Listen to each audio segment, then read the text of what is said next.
Right. Good afternoon, good morning, good evening, everybody. Jason Fox here, back again for one last time before the winter break, and we've got even more to cover today. We won't be dealing directly with context brokers anymore. We'll start dealing with the stuff around the context brokers. So. I notice looking at the chat, there are various questions which are already in there. I won't answer those directly right now. I'll find an appropriate time to cover stuff. Also, the material in this section, there is a deliberate gap to try and answer certain direct questions you may have. So that hopefully will be covered. So let's move on to NGSI-LD IoT agents.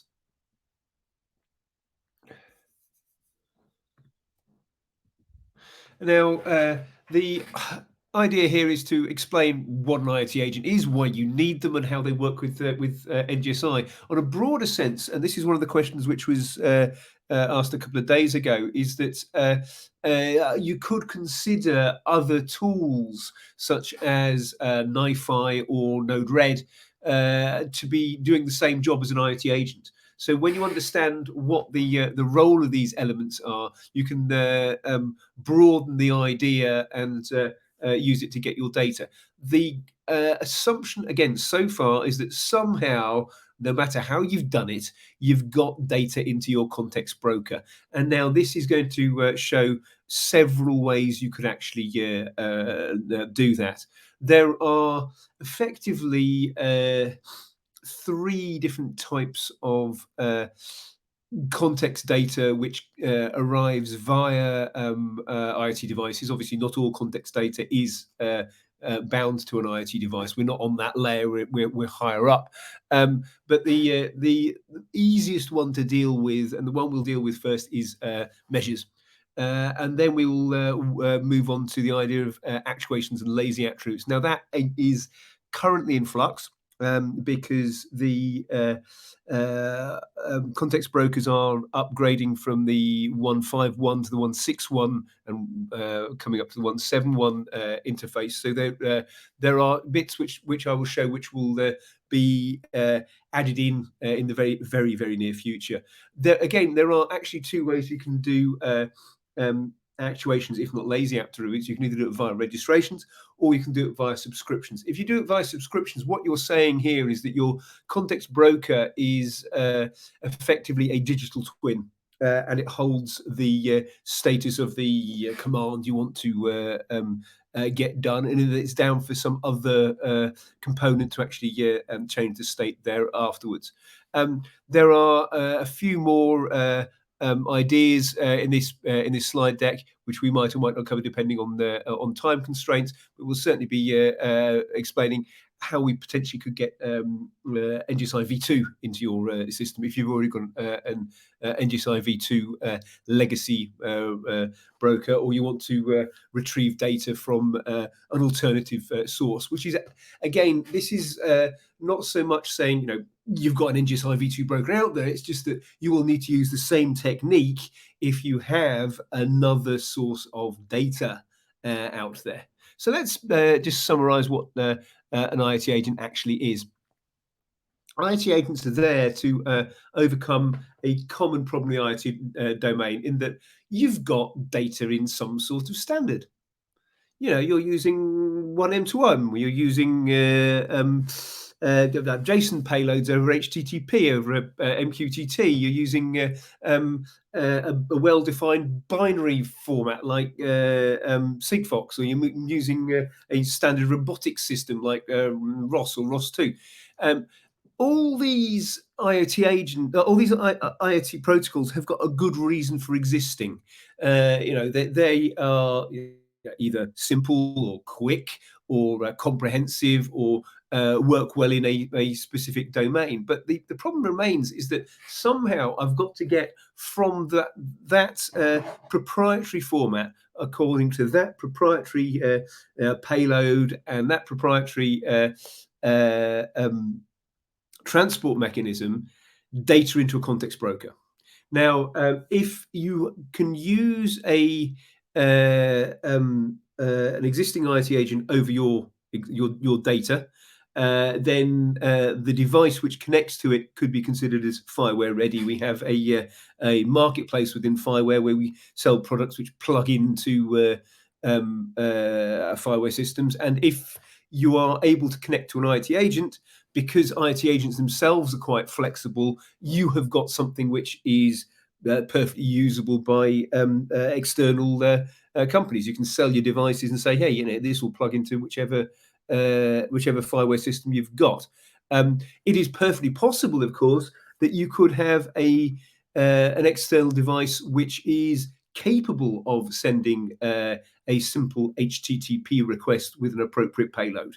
And if you've got the ability to send HTTP, and this is indeed the way I will be describing how we will use NiFi as an example, then what you can do then is, you know, your devices can be NGSI ready as well. However, there's always the possibility that whatever exotic data format you wish to support doesn't have its own IoT agent, or alternatively, there could be one where you've got a well-known payload, but you want to use an exotic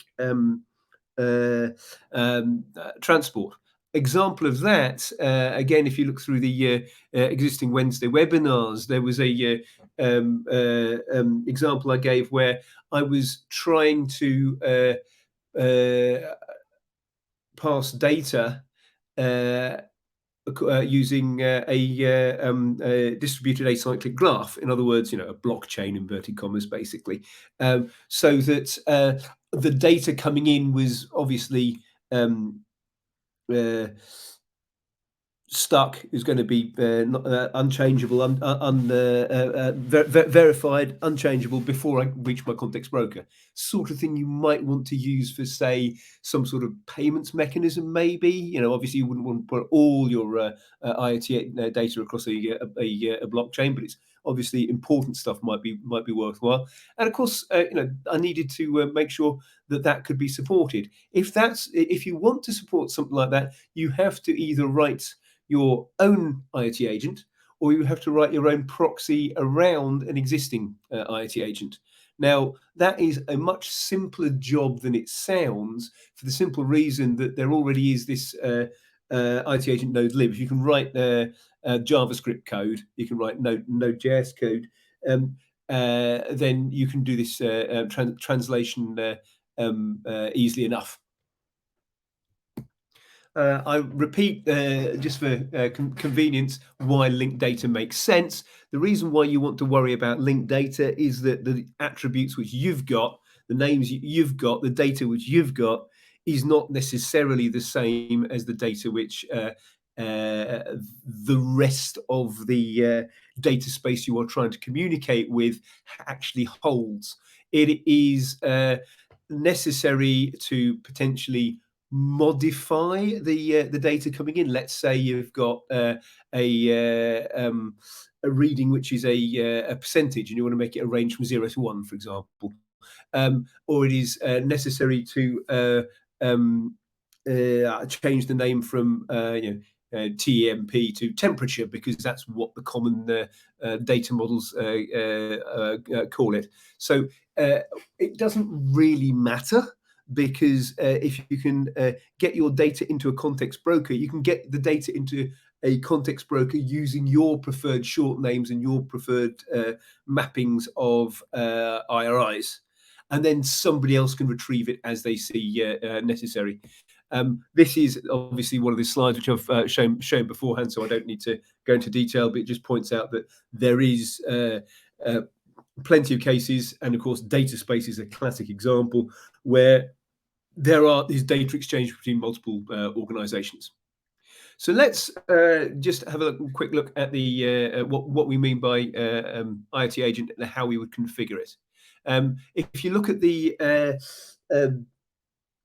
basic diagram of the FIWARE architecture, what you will see is that IoT agents and connection to robots is all in the bottom layer, because this is going from the device layer coming up. And what the way you can set up an IoT agent is that there is a config file. It's a config file where you can describe which context broker you want to contact, what port you want to contact the context broker on, which flavor of NGSI you wish to talk.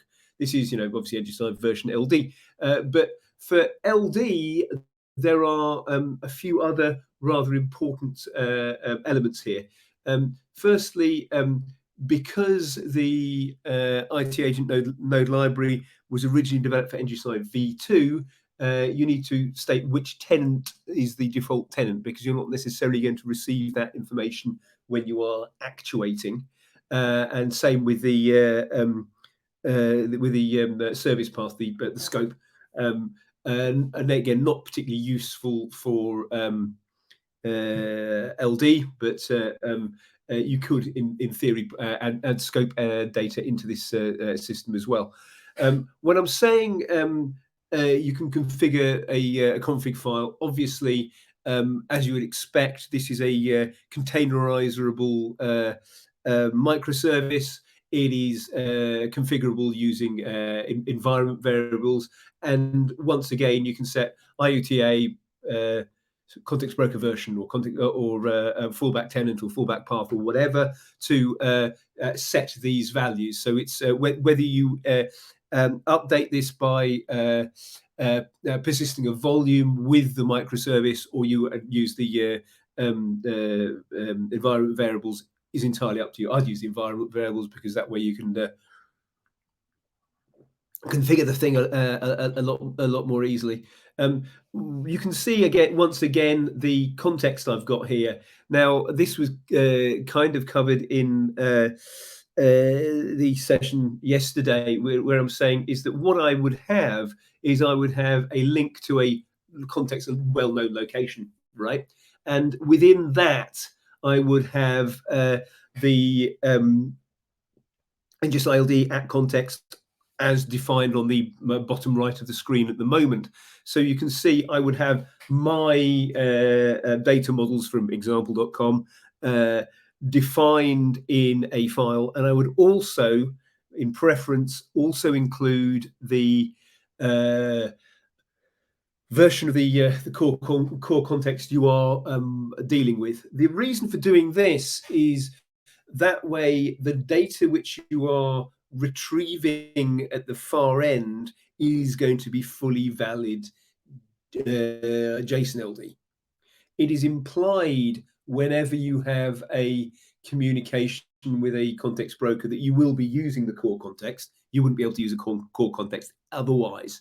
But if you wish to, say, output the data as JSON, say key values JSON, and you want to use that as JSON LD outside the context world, you would need both of those lines in there in order to deal with this. This is much easier to understand if you start playing with the JSON LD playground. And if you start playing with the JSON LD playground, you'll find that one of the things that you will need is a link to the public version of your context file. So yeah, place this onto a public server saying these are the mappings I wish to use.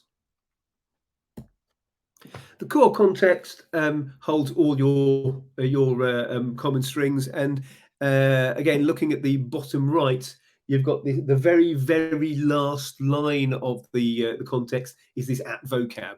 What that means is that if you don't define anything, it will define a rather useless domain for you to put your values in. The preference is obviously to reuse the existing elements of the core context where possible, and then expand using well-defined data models where possible, and then expand to alternative ontologies where possible, and then you've got a really obscure use case, that's when you'd have to start making things up as you go along. When you are making things up as you go along, obviously the thing to do is to raise a PR request onto, say, smart data models, so that the next person who comes along will be able to use the same terms as you have. Because at the end of the day, the reason why you are dealing with at context, JSON-LD, linked data, blah blah blah, is because you want to share and you want other people to do the same thing. It's important to see that there are the standard terms for your geo properties. Obviously, this means that location, which is the default for your position, is the obvious candidate for, say, the values you put into a GPS reader. So don't start putting stuff in strange places if you don't have to. On top of that, you would need to have whatever your devices in your world would have. Now, there's no requirement here that you must have literally everything which you have in your domain, just everything that you want to get from your IoT device. Obviously, different systems could offer different contexts, because if I'm not dealing with buildings, I wouldn't need it in the. If I'm just putting stuff up as devices, and I'm not dealing with buildings, I don't need building defined in this file. Now, what you'll see here are examples of the basic device smart data model, which is based off the SARF idea of a device. If that's sufficient for you, use it. But there are multiple other definitions of more complex devices, like multi sensors and stuff like that. Which obviously, if that's what you need, you can do this as well. As you probably know, we're going to be dealing with my cows again, and most of these attributes have got well-defined terms. You can see that filling level and temperature are well defined by SARF. So I'm using that already. I've got various SARF terms in there, but I couldn't find a SARF term for heart rate, which is obviously I've got a heart rate monitor. So at that point, what I do is go out there and find a relevant ontology. This is a biological ontology to say, okay, heart rate is actually this IRI. And then finally, if I've got some really custom stuff, put that at the bottom of your file. That's a bit of a tip as well. As I said, you can kind of generate most of this, but as you find that you've got an extra bit added onto your context, it's worthwhile just adding it into the file at the bottom and keeping the groupings as necessary. You'll notice that some of my values are something colon something rather than a full IRI. And that is because what JSON-LD will do for you is it will prepend however I've defined example. I've defined example as https example.com/data models.html/ into the IRI for you. Now, we're talking about IRIs here. We're not necessarily talking about URLs. Not all of these values will resolve to a web page. It's nice if they do, because humans rather expect that the links are for them.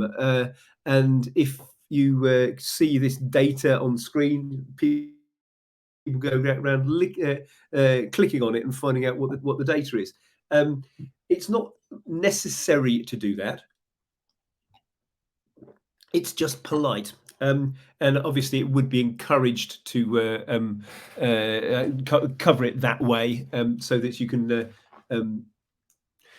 if some third party is reading your data and they don't understand what a foo is, they can look up http blah blah blah blah /foo and find out what foo actually means. Right. We'll briefly be moving on to an example, but this is the basic data flow which we will cover. there is something going on in my device. It makes some sort of reading. It needs to somehow connect to the south port of a context broker. The way it does that is that it's configured within the device itself to somehow communicate with the IoT agent. In this first case, we're just going to use an HTTP handshake. It could just as easily be MQTT. It could be LoRaWAN. It could be whatever.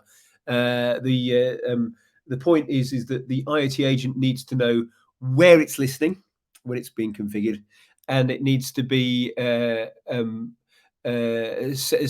up so it understands the relevant payload. The payload is received by an IoT agent. That's some sort of event. And then based on the configuration of the device within the provisioning database of the IoT agent, it works out what the various mappings are, works out what any manipulations you want to do on the data before you push it towards the context broker, and then it pushes the update request. Update request, as you probably remember, is going to be a batch upsert probably, although it could also be just a post or a patch. This is obviously we're just getting a reading here, but it is possible to set up a reading, say, I have updated my device. My device is resting in a building. So if my device is a temperature of 25 degrees, then I can also update the building with 25 degrees. Remember what I was saying yesterday was that I want to potentially make queries across the building. I don't want to have to keep going multiple hops to find out where all my data is.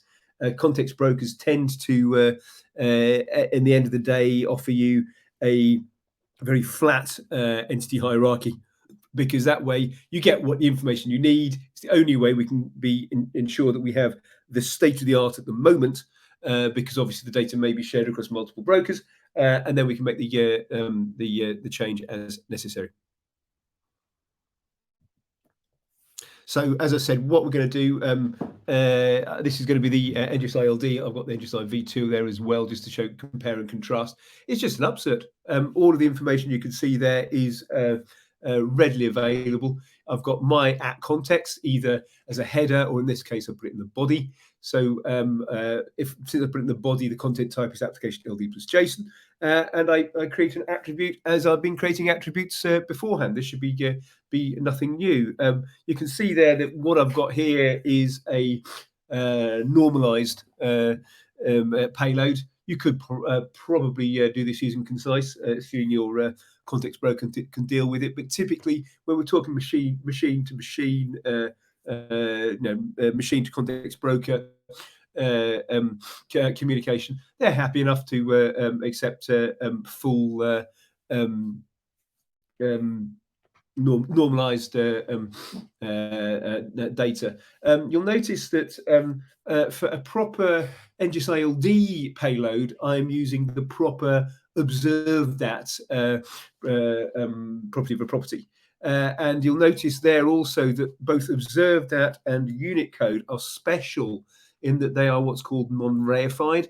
It means that the data is not doesn't need to have a type and a value. It's already defined as being special enough to put the data in.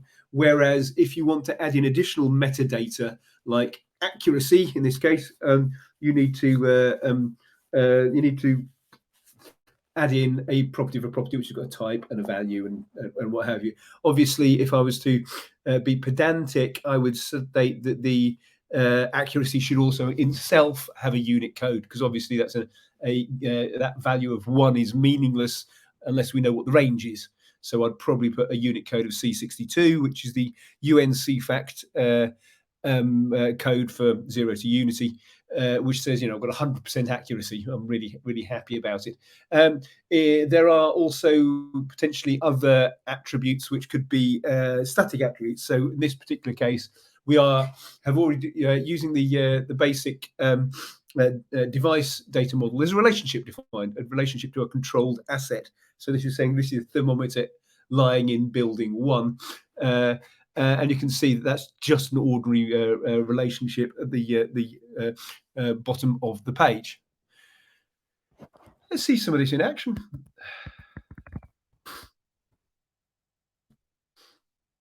Right, where are we? Those 3,000. Not running anything yet. Let's start up a little Docker Compose. Oops, wrong one. That's not the one I want. Yeah, you can. That's later on. Where are we? So let's start up a little Docker Compose. Start.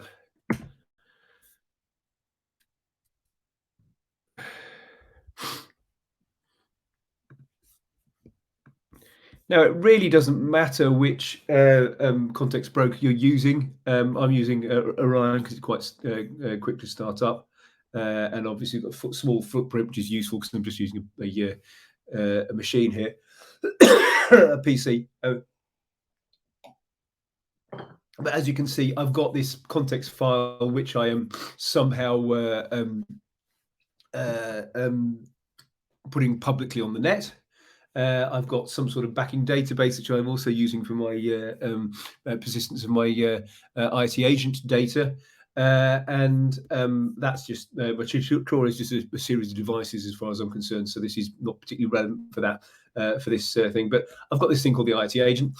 And you can see I've set up all those parameters which you would expect based on the first slide I've got there. So I'm saying I am using the so-called ultralight syntax, and therefore I'm using the ultralight IoT agent, and you'll be able to see what an ultralight payload looks like in a minute. So are we available yet? Yes, we're up and running. Okay, so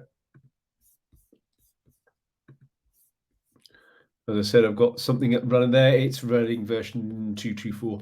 Okay, and it's listing on port 4041 for the configuration. You can see 4041 is on the scope. So first thing I need to do is I need to create some sort of service, which is a group which is which has got common data across multiple multiple devices. You say my base name of a device an entity is going to be called device. I'm listening on that particular endpoint on my IoT agent. So it'd be the IoT agent / IoT / D, and I've got various attributes which I want to have on all my entities once they exist. So if I want to have a heart rate, it's going to come in called beats per minute, BPM, but I really want to give it the name heart rate, which is going to be in my at context as this bio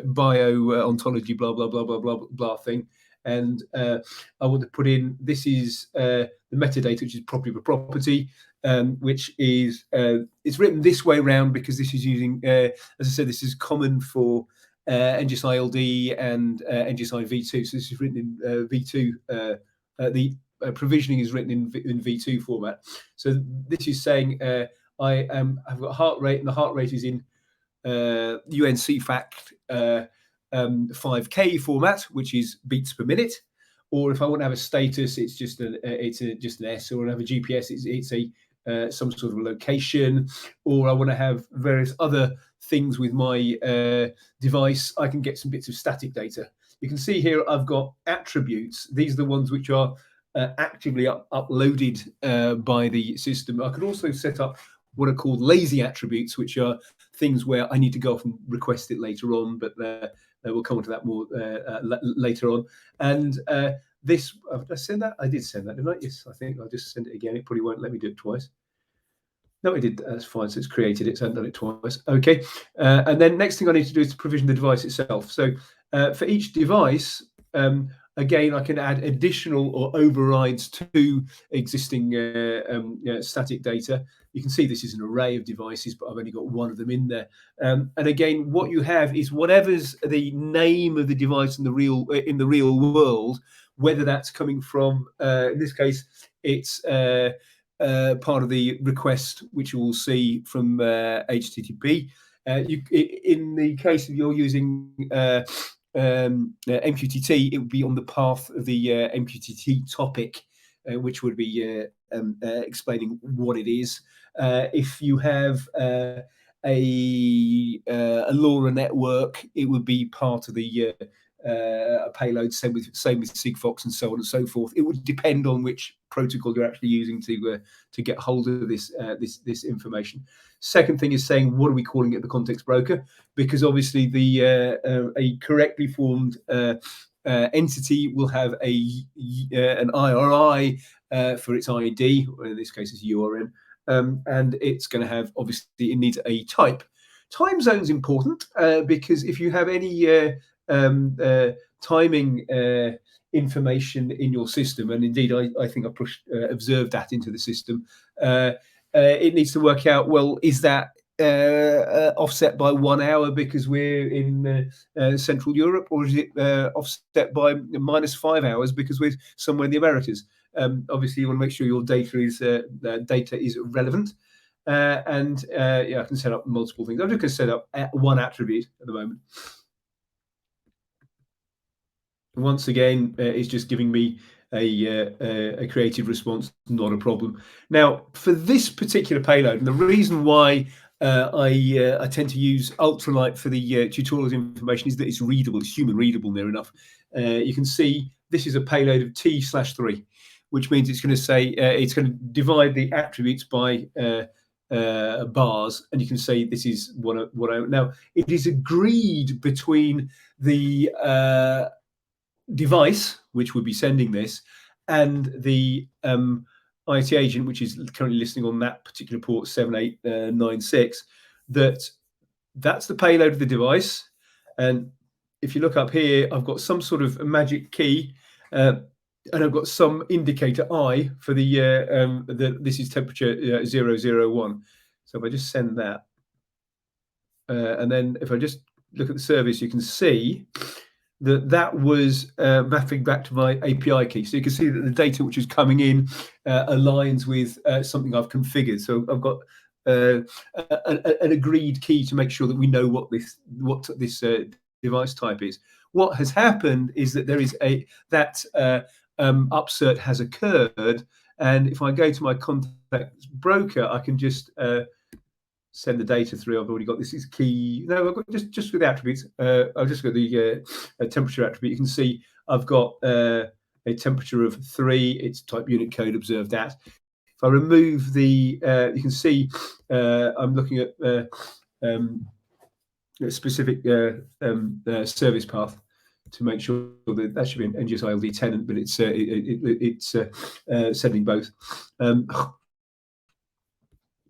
If I look at the parameters, if I didn't get rid of the attrs parameter, we'll see what else it's put in there. It's put in quite a lot of stuff which you might not have expected because of the way I provisioned the device. I said when I was doing creating the service, I said I have a location, I have a heart rate, I have all these static attributes. It's given me values for all those. If I go back to where was it gone? Dummy device measure, not that one.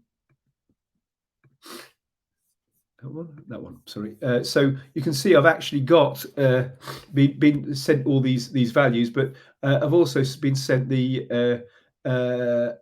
static data, and even the static data in this case has got observed that pasted into it, because that's the way the IoT agent works, in that configuration either on a individual device level or in a group level at some point, it could update those values for you as well. Now, if I move back to the presentation, where's it gone?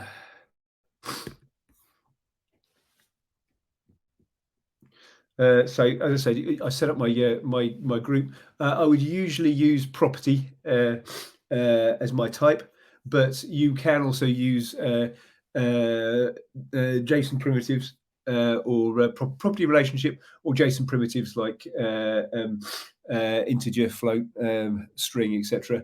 It will read those in as you would expect them. So obviously, a string is basically just a property, ordinary thing.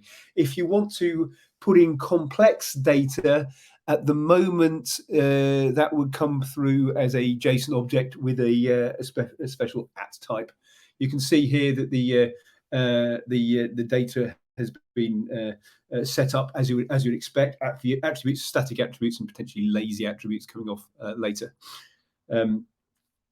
Now, I can, if I wish, within the way I define my devices, as well as setting up a static attribute, I can add in link metadata.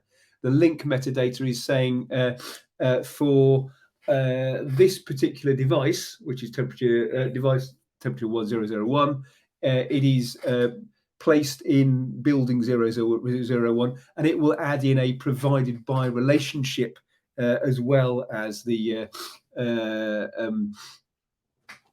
value. It'll also update building at the same time as it updates temperature. Why is that possible? Well, if you go back here, you can see the upsert is actually an array of entity updates. So it's perfectly possible to update both the device and the location the device is currently connected to. We can see some of that with more data later on.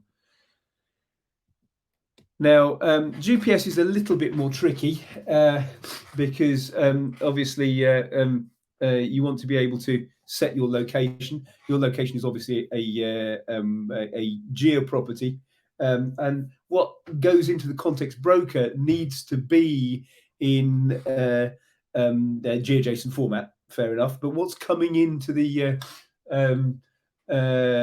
IT agent could be virtually anything, really, couldn't it?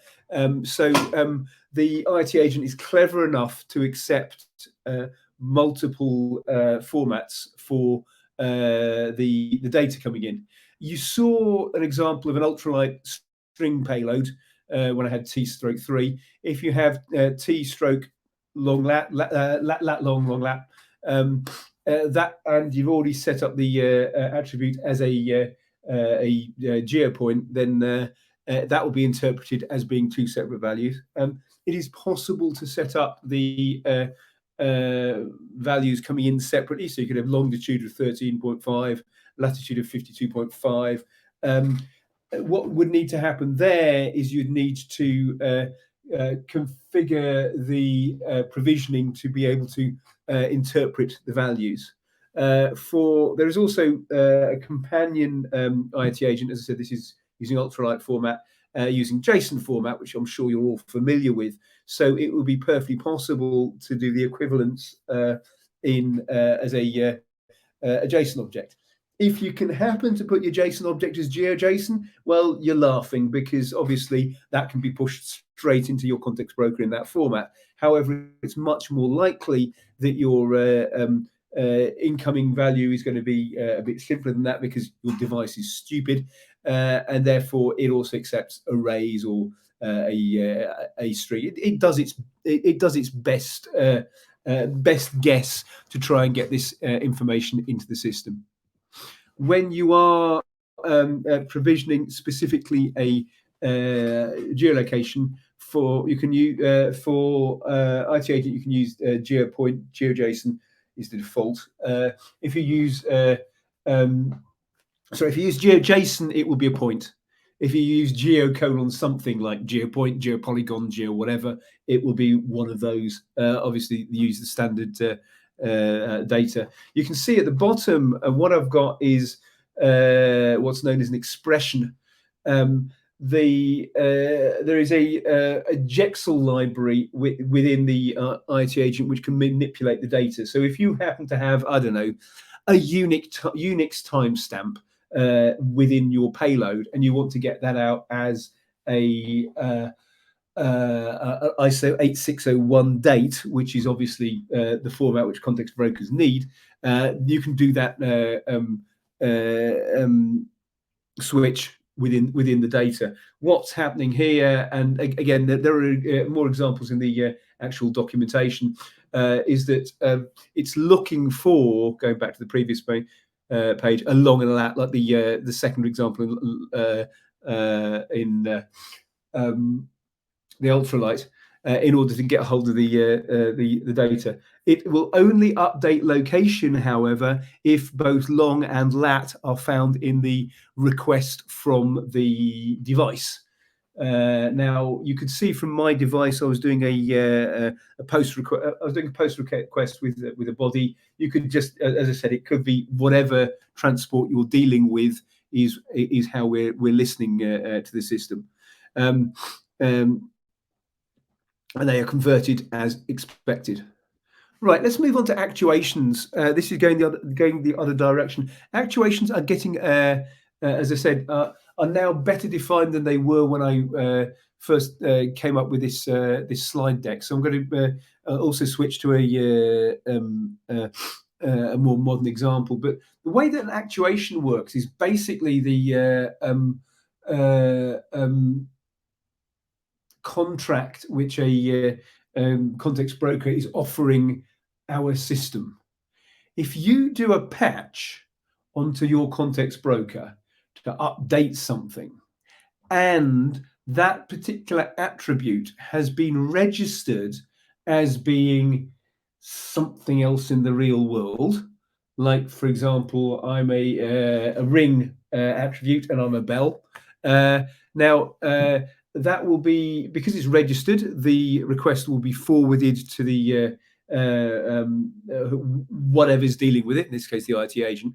IT agent obviously is listening in a well-known location, and then what's more, it will retrieve the data, parse it. It will assume that the names of the attributes are the ones it expects, and I can explain why that's okay in a second.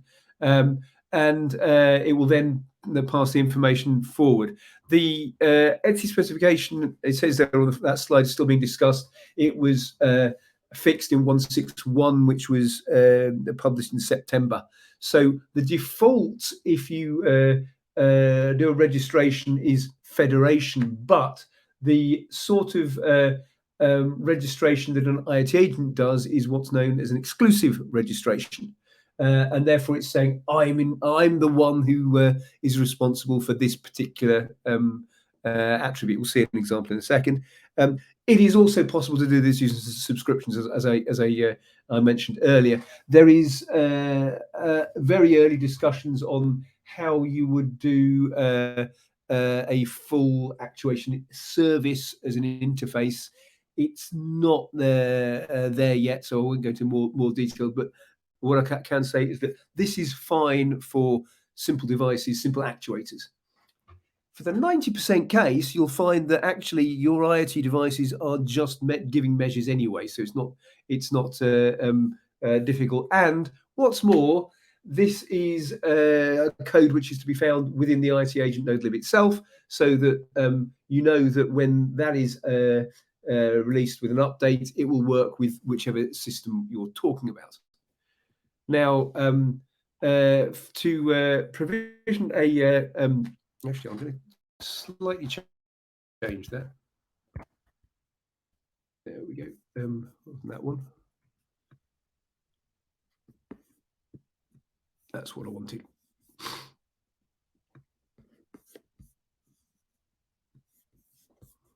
Push that over there. Right.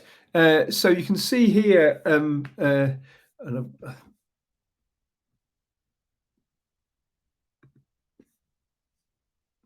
right. I have got here a device provisioning within the standard API of the IoT agent, and similar to measures, it's got an array of commands on and off. Right, fine, okay.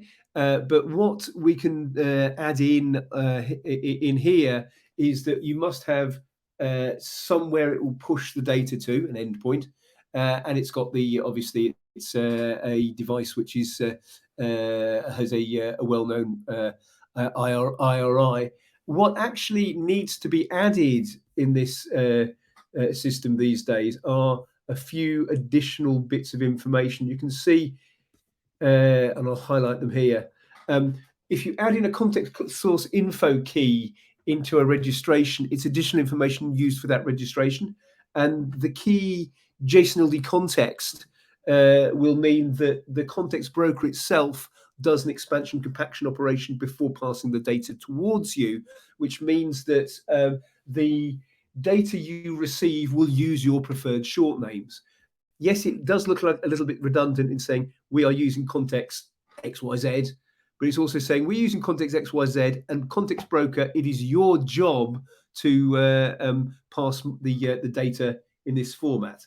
Now, because, as I said, federation is the default, you need to specify a mode. The mode is now exclusive mode. And you would also specify a series of operations.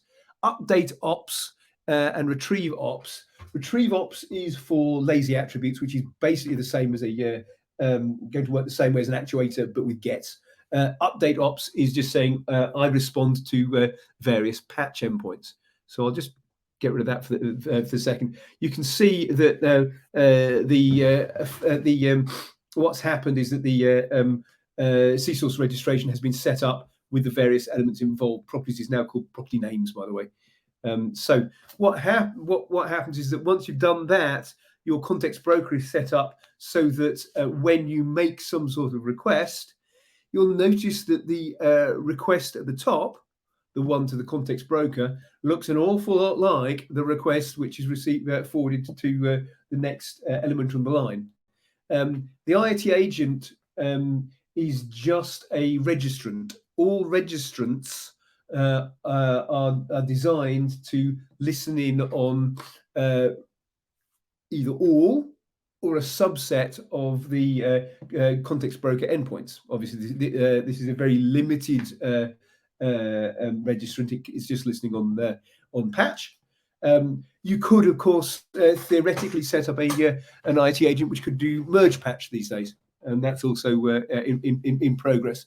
So it will pass the data on. Let's have a look at that one in action.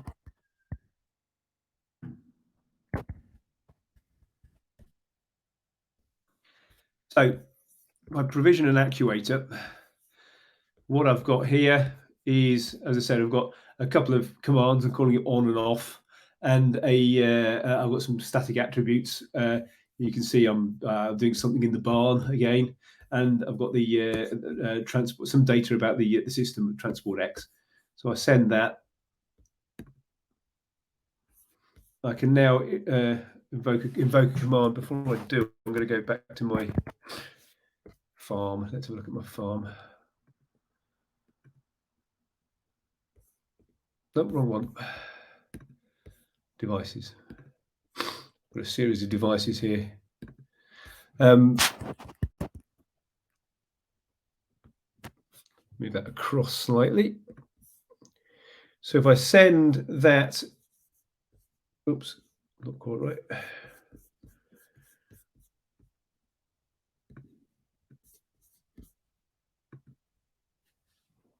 We should get a value coming through in the system. Is it failed? It's failed on the. Okay, no content. It's failed. So usually when I'm doing that, I should actually get some sound coming through. But for whatever reason, it's failed. So you'll have to trust me on that. I've got other videos which show the thing actually running in action. So first failed live demo. There will be others. Right. So where were we? This one here. Okay. If you wish to combine NGSI V2 and LD, there are two ways you can do this. You can either have some system which is listening on a subscription, and then when it retrieves the data, it pushes to another context broker. Or you could have a proxy, a wrapper around a V2 context broker saying this is the LD endpoints. You can see here what I've got. All I've done here is that I've got a registration in a subscription in NGSI V2 format, which is saying duplicate each of these devices, and then whenever something comes through, I'm going to update the value in question. Right. So,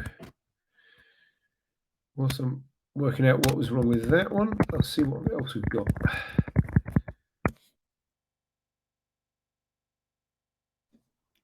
Okay, so that is the end of the first section I will deal with here. I'm now going to have a quick look in the chat and see what we've got there as far as questions are concerned. So that's here. Oops, minimize that. So, any questions? Okay, right. I can see in the chat there's various things about trying to run the tutorials on Windows. The tutorials are written to try and be for as broad an audience as possible, but I haven't got sufficient bandwidth or time to get it necessarily working on literally every system. So going for the lowest common denominator, they are Linux based. Indeed, you will find, I can't remember if I've done the LD tutorials, I've certainly done for one of them with the LD or V2. You can start running some of the tutorials using Gitpod, which means that you can just spin up a virtual device, and you can run your curl statements directly. If you are getting errors on the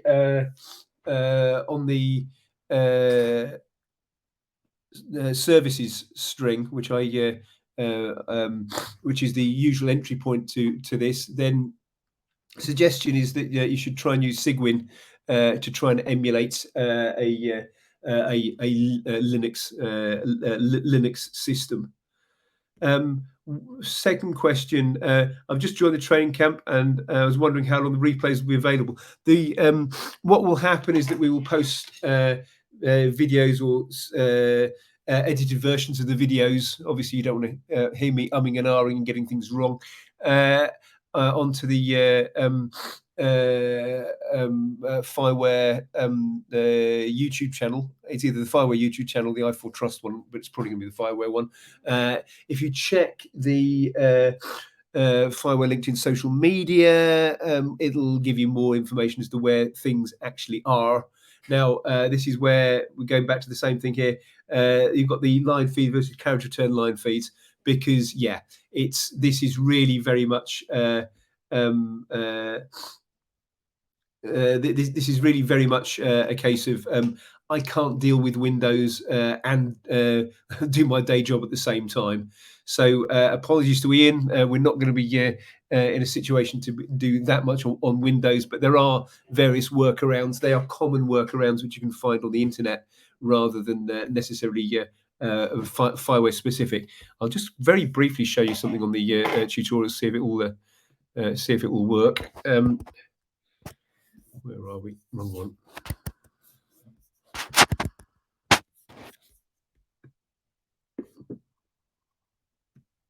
That's what we're after. I think it's the V2 ones. I don't know if I've done all of them. The tutorials can be found under on GitHub, of course, GitHub FIWARE. I think it's V2 I've done rather than LD, so unfortunately the wrong ones for this particular training. But I will be passing this on in a second. Once I've got time, I think. So working with linked data is a good one. Yeah, you see there's a button here and this is actually showing how to use NGSI-LD for V2 users, called Opening Gitpod, and that will allow you to run the system remotely, and it will start up your broker to do stuff remotely, so you can just assume you're using a Linux system. Indeed, I have an issue myself when I'm doing the next section. in that because I'm running this on a Mac Silicon, there's a component I want to use which doesn't currently or didn't have a compliant Docker image. So I can do that remotely. So you need to be a little bit careful when you're using Dockerization. So I will try and get the Git pod buttons up and running as soon as I can to give a wider range of people things to do. Right, so if there's no further questions on that, I've been talking for approximately an hour. I'll go off and get a quick cup of tea, and we can come back in about 5 minutes. So let's have a short pause at this point.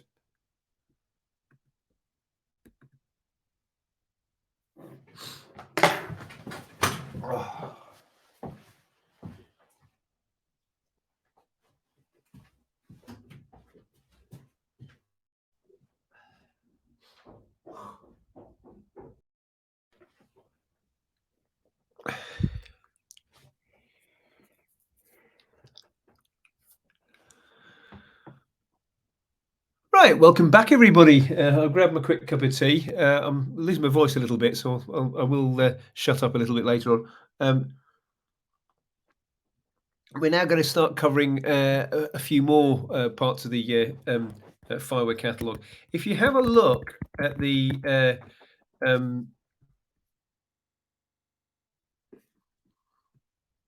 FIWARE catalog, FIWARE on GitHub, you'll see the standard simplified architecture diagram. We've just been dealing with the connection to IoT, connection to robots. I won't deal with media streams, haven't got time. But you can see that the way that they tend to connect to your system is via registrations. If you move up to the section on the processing, and indeed other components which are also within the core content management system, they are much more likely to be based around subscriptions. Every single component which somehow works with FIWARE is either going to be reliant on subscriptions, registrations, or that upsert, usually the HTTP endpoints, usually that are upsert. Although, for example, there is in the data publication, there's an extension to CCAN, for example, which actually converts your get HTTP get entity format to a system which will work. Now you'll see here that should be your first stop when you're trying to work out where are you going with FIWARE, because there are examples of what you might want to use, where you might want to use it, and what components that there are. And we know that these particular components are being updated on a regular basis. These people turn up to the FIWARE Technical Steering Committee. They're interested in working out where we're going. They're influencing where we're going and doing the various parts which are within the system. I look within core context management. You'll see there are a wide variety of components. Each one of these is this looks like a massive repository. It isn't. They're all outlinks going elsewhere. But you can see here things like Canis Major, which is the persistence to blockchain component. It used to work on subscriptions. It's now works for a slightly different mechanism. Cygnus and Draco are two mechanisms of trying to persist data into other systems. I've got a little video later on to save my voice, which will explain how Draco works. Then you've got things like your various context brokers. There's a connector for PySpark. If you're a system doing machine learning, you're a Pythonist, then you would probably want to have something using Python or PySpark. Similarly, we've got Quantum Leap, which is a persistence to a time series data. Again, I'll show a little video later on explaining how it is. And then Beyond this, there is applications of which context broker you should use. This is why you should use Scorpio. This is what Scorpio reckons it's good at. However, if you want to go for Orion LD, this is how it justifies itself. Go over here to work out what you want or what you want to try. All this is open source software, so it's free to use. You can work out where we're going, and so on and so forth. If you find that the component of your dreams is not present in the FIWARE catalog, don't panic, because all that there are special restrictions for elements which are in the FIWARE catalog. As I said, these people have to turn up to regular technical steering committee meetings. They have to be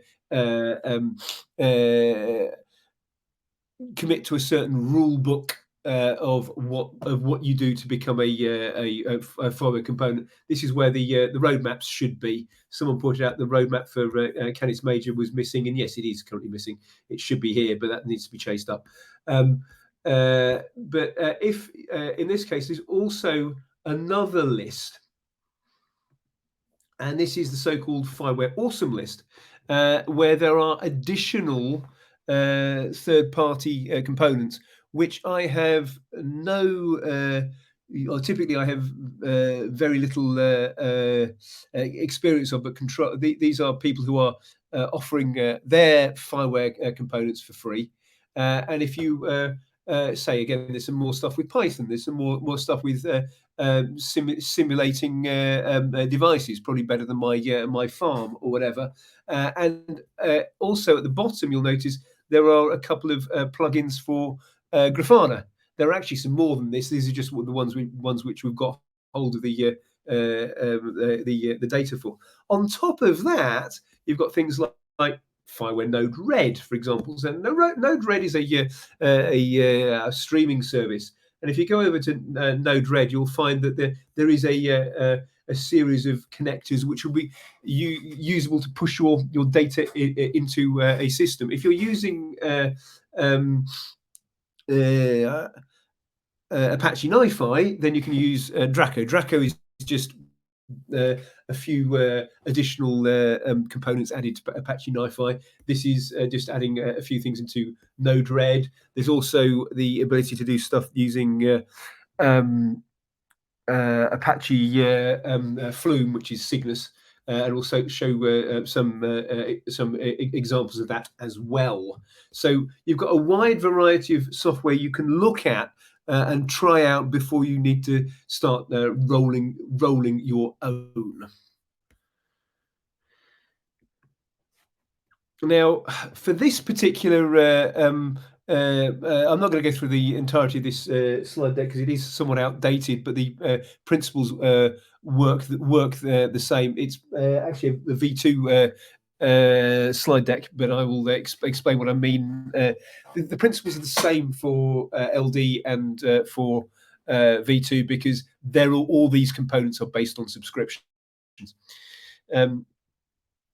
Right, so then that one there. Okay, so if we are to take the world's simplest component, a data persistence hello world, I can write my own stuff. Frankly, I can just say, okay, I am going to have a component which is capable of listening to a subscription. You have already seen from the first 3-hour session I ran a few days ago, a subscription has got the payload of a subscription has got a well-defined payload. So you know that it's going to have, I think it's a data attribute, which has got an array of entities in it with various attributes. From there, I'm saying I know what the format of the data is. I'll write my own. Let's write this to a database component. Job done. I've got what I need in the system. The reverse of this is also true.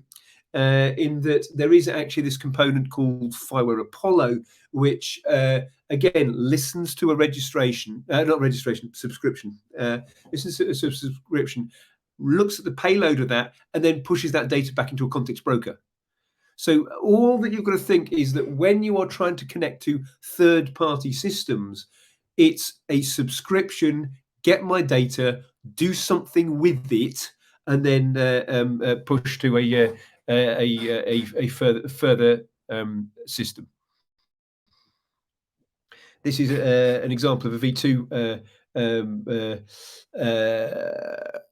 V2 subscription. Same thing happens with LD. I just create a subscription. I narrow it down to a certain set of IDs or a certain set of types, and then I can decide whether I want to get for LD it's going to be key values, concise or normalized, or potentially if you're using Orion LD, you've got a couple of custom formats which are actually saying I want it in V2 format, because there are already plenty of components out there which are expecting V2, which may prefer that to LD format, or it used to be the case whilst there was a transition for both interfaces. The problem with this is that although it's very simple, is that there's no backing for it. So you'd be better off, if you can, using one of the existing data persistence components. And I will give an example of Draco in use as a short video presentation in a second, because obviously my little point solution, and I think I've probably still got the code here somewhere. I'll just see if I can dig it out for a second. Has it gone? There we go. So if I look in here, I think it's this one here, context provider. I think it's in V2.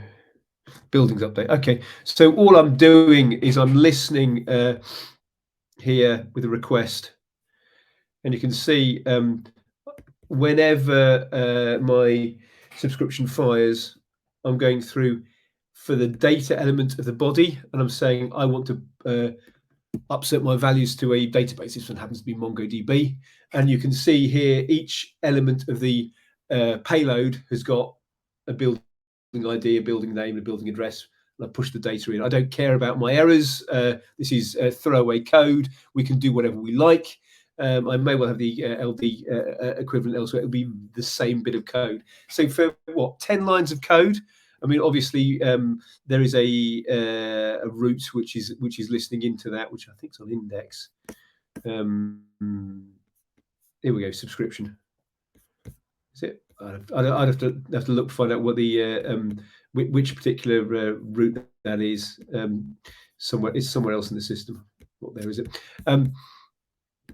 But that's just, here's a very simple throwaway Express application to deal with it. The advantage of using one of the existing components is that there is a community behind it. Typically, you'll find this code is on some companies or universities' website. So if you're interested in Apache Flume, you go over to Telefonica's GitHub repository, and you can get all the data there. Obviously, they have a reputation to try and upkeep, so they're not going to give you software which is non-conformant. They will reply to issues. They will update the endpoints as necessary. If you're looking for Apache NiFi, then you go over to the University Polytechnic de Madrid website, and there's a community behind that which will help with the connector for NiFi. In all cases, we're just talking about a simple Dockerization of the system.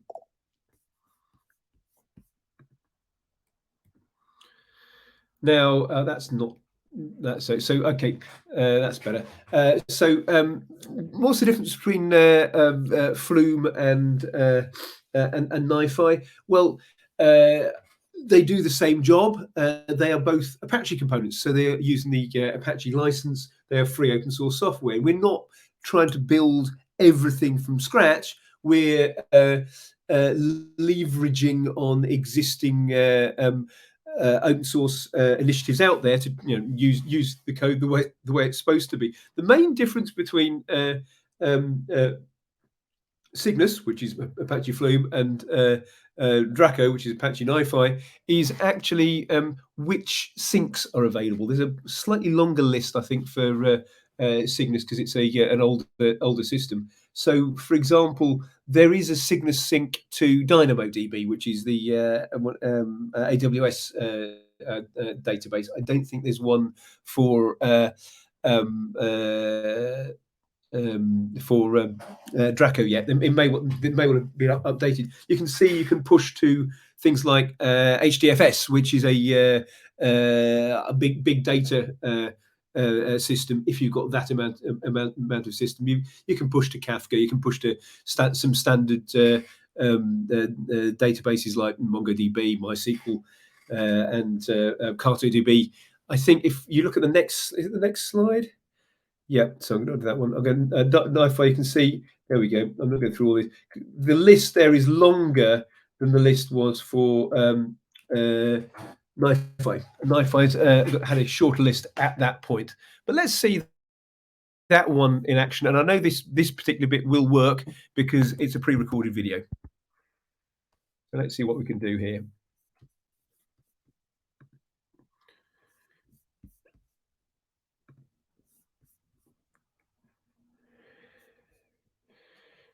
That's Flume, isn't it? That's right. I want to get it.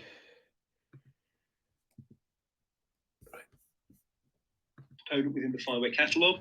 There is an alternative which is called Draco, which is based on Apache NiFi, and this is where I need to get this started because it takes a little bit of time to get started. So setup takes about 5 minutes, so this is the edited video.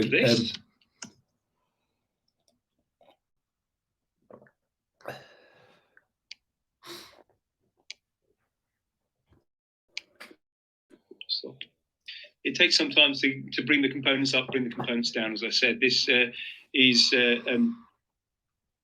where I would usually take a break. Stopping that one.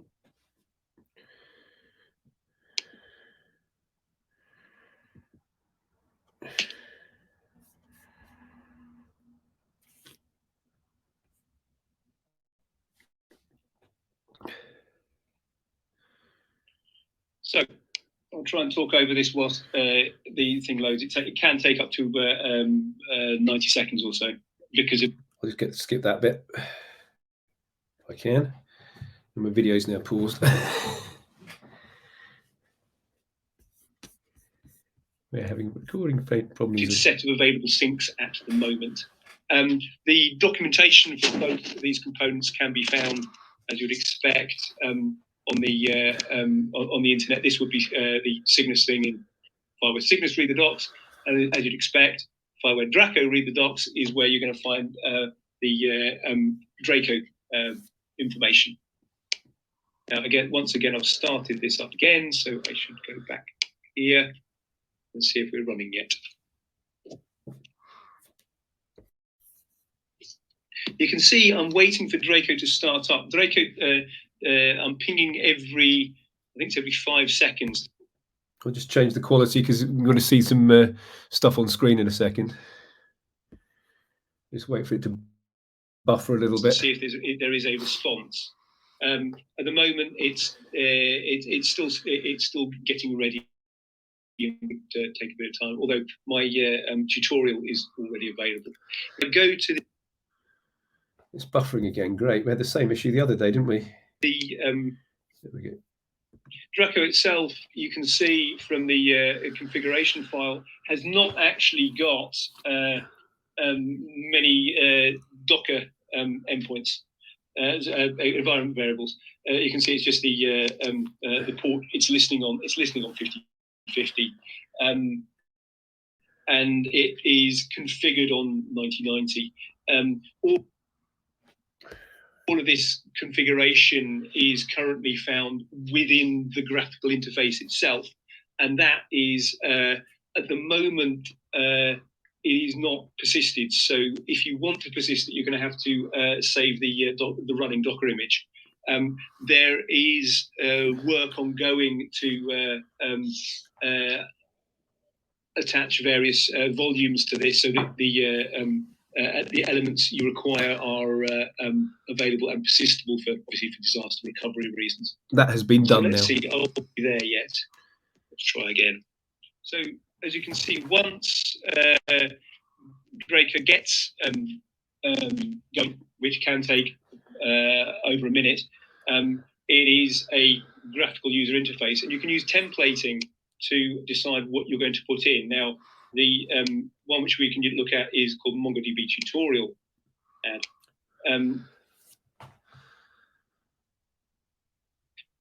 I can group them if necessary. And you can see at the moment there's nothing coming in, absolutely nothing coming in, because I haven't set up a subscription. It's just listening on a specified port. If you view the configuration, you can see things like where is this persisting to? This was a configuration point for environment variable from Cygnus. What version of NGSI is it dealing with? Is it dealing with NGSI v2, v1, LD, whatever? And how is it actually going to be passed in the database? And once again, it's going to go to a database called STH. Okay, so now that we know that it's there, we can just check the health.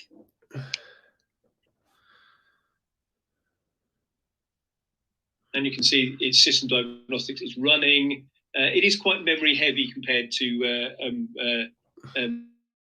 Cygnus, but obviously there are advantages and disadvantages of both. And if I now do this notification, as you'd expect, nothing very much will happen until I've started my devices. So let's make sure my device is running. Yeah, my bell's running, so let's unlock my lamp on.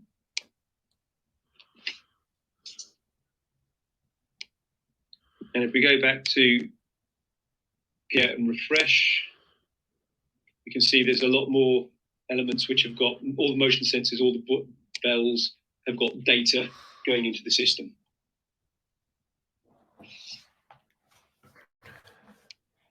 So that was Apache NiFi after the break.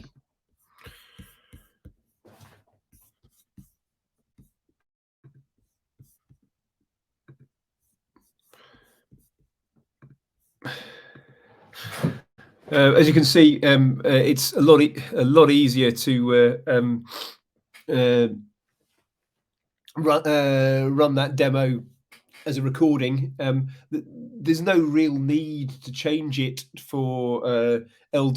The only difference would be, of course, that instead of having V2 as the expected payload format, it's LD, and the subscription is to the same endpoint, but it'll be in LD format. One additional thing which NiFi can do, of course, is that NiFi does offer you the ability to do things like set up a cron job to say read a CSV file. Just pick something off a drive somewhere. It also offers you the option to fire an HTTP request. It also offers you the option to format some incoming data as JSON, or you could manipulate the data using a kind of JavaScript syntax.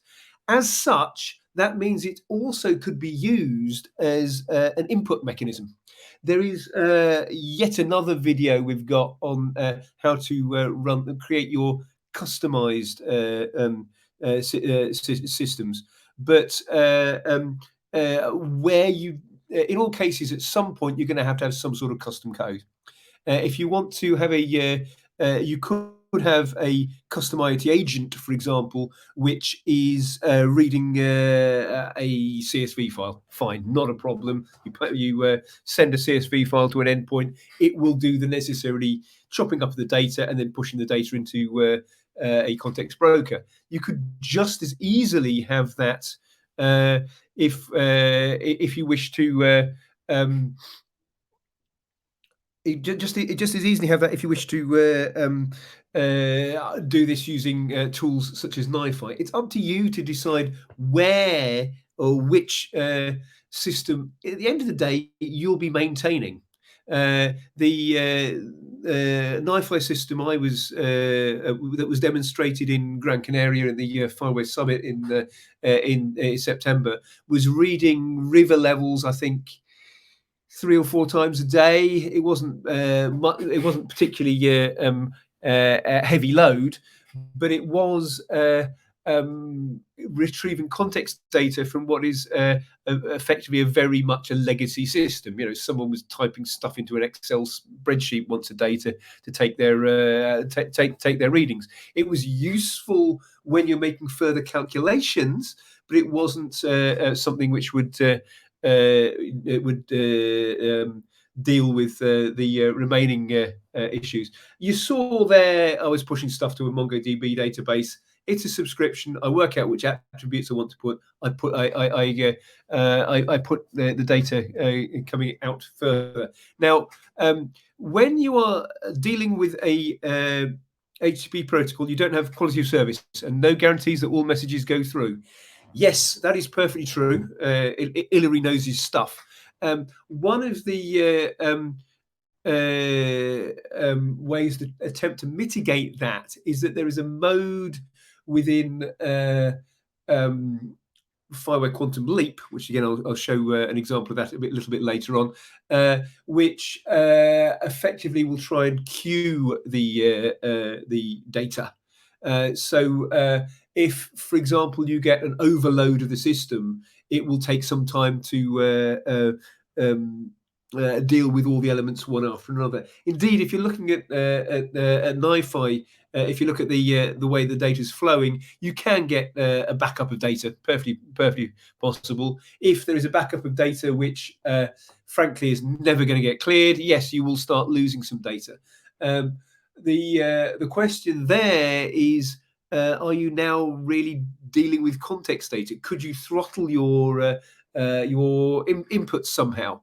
Usually, what we want is the state of the current system, and if it's sufficient to get a sampling of where the data was, you're not going to necessarily have literally all the points of the graph available, but that's better than having none of the points of the graph available. Looking at Smaris' question, would this work the same way if we had a CRUD API instead of a database like MongoDB? I think that's probably worthwhile having a look at another little bit of code just to explain that. Basically, yes. I don't know where I've put that. Okay, where are we? It's in temp, isn't it?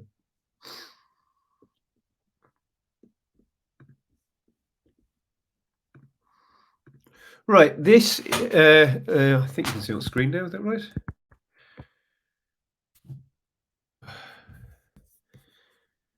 Can you see my stuff on screen? I've got too many things on screen. Oops, that's not what I want. So that can go, no, I want the other one. Can you see my screen at the moment?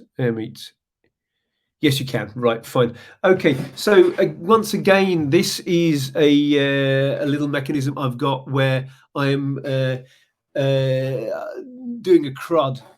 I'm actually not doing a CRUD because that's more advanced. I'm doing the read. But what I have here is again another simple Express app, which is I'll get another bit of code. Proxying a NGSI-LD request. NGSI-LD comes in. It could be application LD plus JSON. It could be various other. It could have things like sysattrs or concise or key values or whatever in there. But what it does is it using got, it does a further request uh, going going on to the next element in the line. Now, the next element of the line in my particular case is an NGSI v2 context broker. So I'm doing a get, and it will retrieve the value in LD format. And you can see here that all I'm doing at the end of the day, and this is actually something which the IT agents also do, um, uh,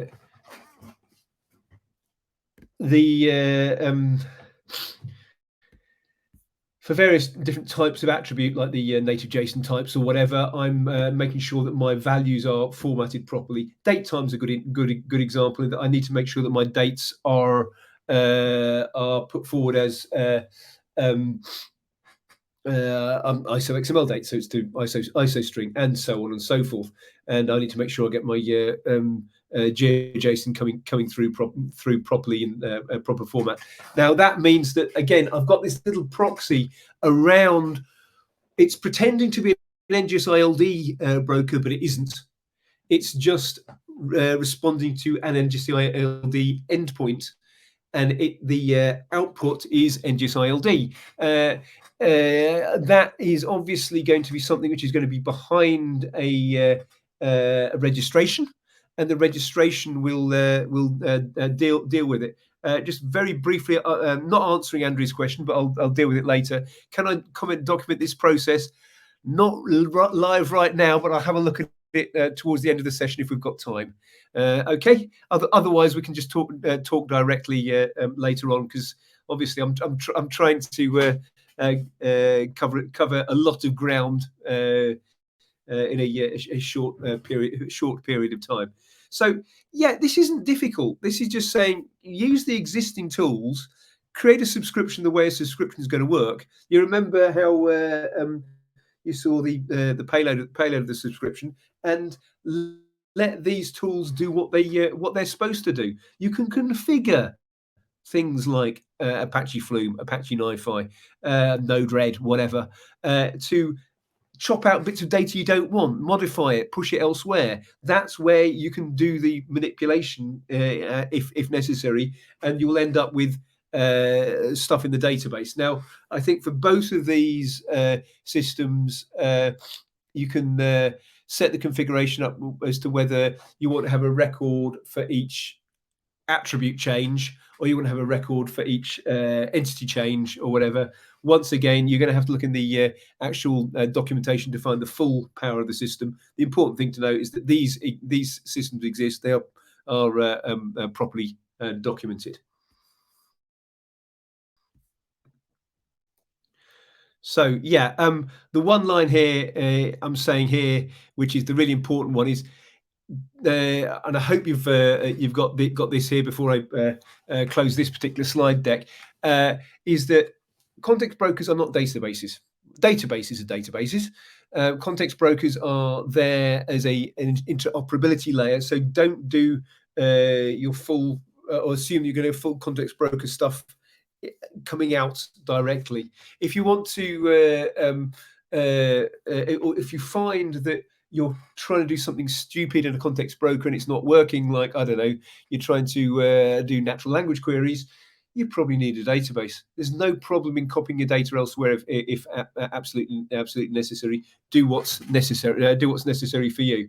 I think that is that particular section done, but we have more. So if you just bear with me, just very briefly, I'll try and get the next slide deck up and running.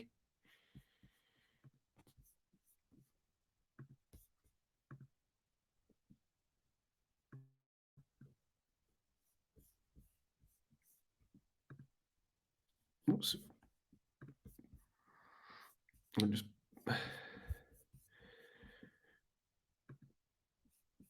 actually no, I'll do it I'll do it another way.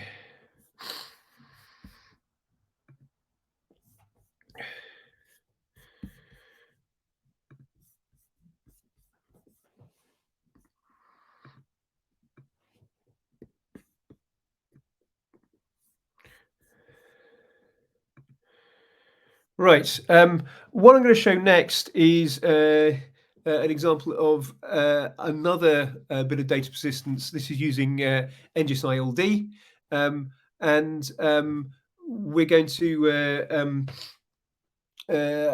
start showing something which involves eventually getting to towards a graphical interface. This is how we are going to move from using a subscription quantum leap to CrateDB to Grafana. So let's see how this bit works. Into a system, which means that in this particular case, we're going to have an NGSI-LD context data coming out from our devices. As it happens, our devices are going to be on a smart farm. They will go into an IoT agent, which will obviously push out data into NGSI-LD, into an NGSI-LD context broker. So this means that we have a common interface. We have the context broker NGSI-LD interface for all the information we are gathering. The stuff at the bottom of the stack isn't particularly relevant to what we're doing here. We'll need to raise an NGSI-LD subscription, which means that we have a well-known format for how the data is coming out when the data comes through, and this will be able to persist data to time series data. It would be possible, if we wished, to raise the NGSI-LD subscription to a proxy, which means we would have an opportunity to manipulate the data before we proxy it on to Quantum Leap. We might need to do that in an NGSI-LD scenario if we wanted to do an expansion compaction operation, changing the values of the attributes before it reaches Quantum Leap. Now, Quantum Leap in this case is our data persistence mechanism. It is a separate component which is there purely for pushing data from one place to another. It is important that you must separate your concerns into multiple microservices. At this point, Quantum Leap is pushing to CrateDB. CrateDB, the latest version, again, is Apache 2. So again, you've got no issues on your open source database, and it is usable as a data source for Grafana. So you can see we're splitting up the various different elements into different components so that we can follow a chain of persistence. And finally, we'll get round to displaying the item on screen. Let's have a look at this in action. So I have a little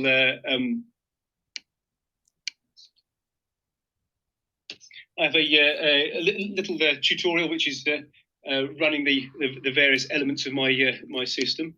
If we have a look at the Docker Compose, you'll notice that we have got, where's this thing? It's down. Grafana. We've got, when we are loading up Grafana as an other service, we have additional plugins which we are loading. We're loading in the Grafana map plugin, the clock plugin, the world map. This will become important when we go through later on in the system. Now, within Quantum Leap, it is saying I will be persisting out into CrateDB. So it's important. So you can see how the data will flow from A to B to C, and Quantum Leap is going to be our think in this case. Okay, so we've now got the smart farm up and running, and we've got some data coming in from our devices. There's no real need to know what the devices are. This is using ultralight, but it doesn't really matter. You've just got data flowing in to your context broker.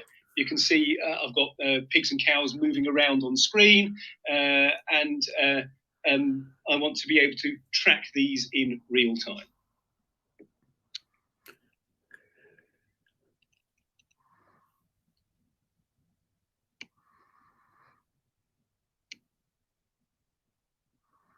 We need to check to see that we've got the thing up and running now. In order to get data into Quantum Leap, you need to create a subscription. This is an NGSI-LD subscription here, and we'll start off by showing uploading the filling stock. Now, it's possible to have a more generic subscription.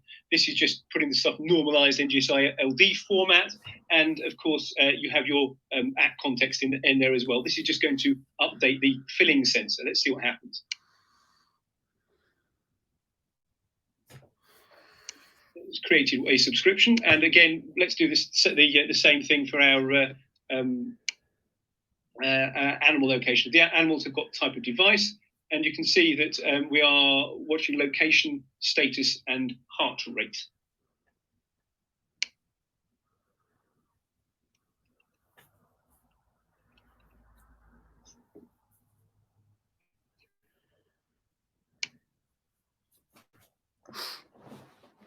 When I provisioned the devices, the filling station had a static attribute, which also would have a location. When you're typically with a system based on FIWARE, you're talking about assets in the real world. It's therefore necessary to be able to locate these items in the real world, or potentially have something like controlling asset, which is saying, I am actually within building 1 or whatever. Now, this means that when you have stuff, you will be able to display a map with the locations on it. For the actual animal collars, it's a little bit different in that there is a device, try and find it, there's a temperature sensor, here we go, device. There is a device service, and the service itself is passing in GPS location as a location. So it means that within the context broker, you've got a location. This should be persisted and read by our subscription passed on to Quantum Leap. As we can see, the filling sensor has been notifying. This has been sent so many. This has been sent 9 times, and the other one has been sent so many times, and so on. If you have a large number of varying data, you'll need to throttle the values which are received. So this is going into Quantum Leap. Quantum Leap itself.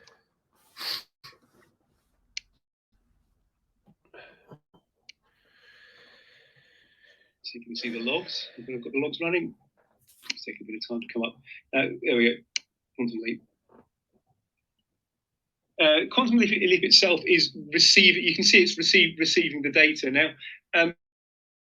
There's a reason why when you set up Quantum Leap, you might want to have a Redis database as front end, in that you don't want to overload your services. So at the moment, we're reading in several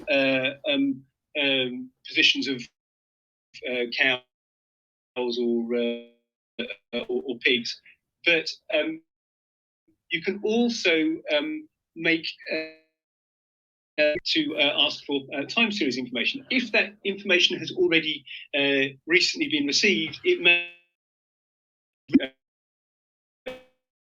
go for the database. So we can see what has actually been happening with our system by, say, retrieving the last the first 3 samples from our filling sensor. Let's see, is it actually sending me data for the filling sensor? It's thinking about it.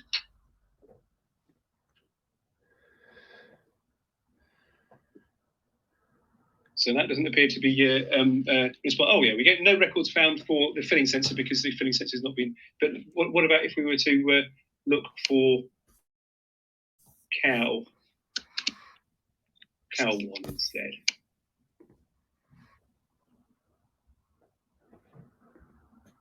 And it's going to think about what's going on, and eventually it will get hold of some data. I've not found for cow either because I put the name wrong, I think. So you can also go direct to the CrateDB itself to do queries. This is effectively what the Grafana database will actually do. It's actually going to retrieve information direct from a table, which is going to be based on the NGSI-LD tenant or the FIWARE service name. It's called OpenIoT, and this one MT is just a prefix, and it will receive data for a specific type. Going on to Grafana. Grafana, first thing you need to do is to configure your data source. Now, the data source in question is not, it's a CrateDB data source, is not one of the standard ones you've got. However, it is the equivalent of a Postgres. So I need to get my values in there. So just a minute.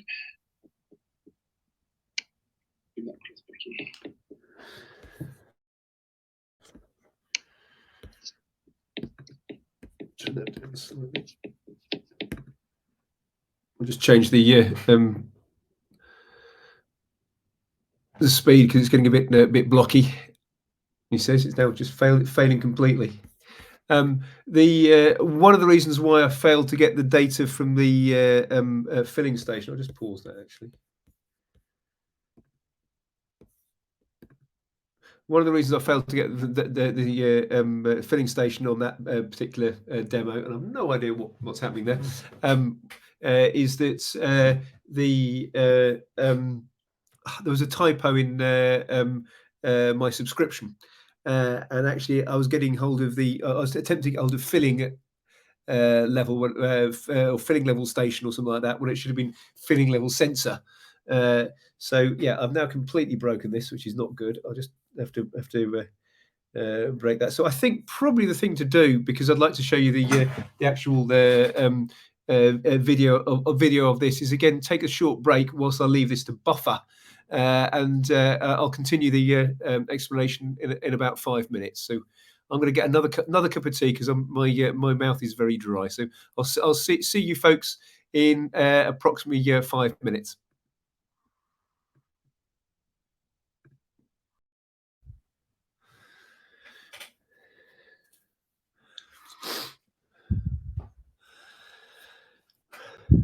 Right, we should be buffering now, so I'll continue the session.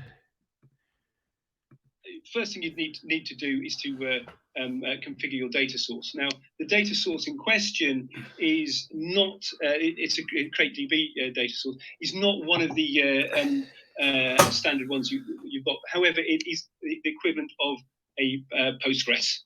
So I need to get my values in there. So just a minute.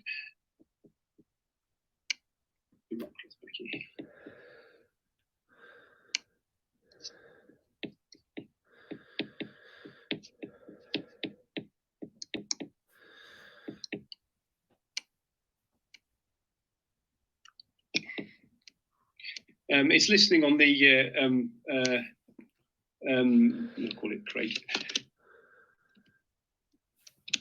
It's listening on the standard CrateDB host port. It's going to be called CrateDB because I'm running this within its own network. My database is OpenIoT. I have a user called Crate, and I have no password.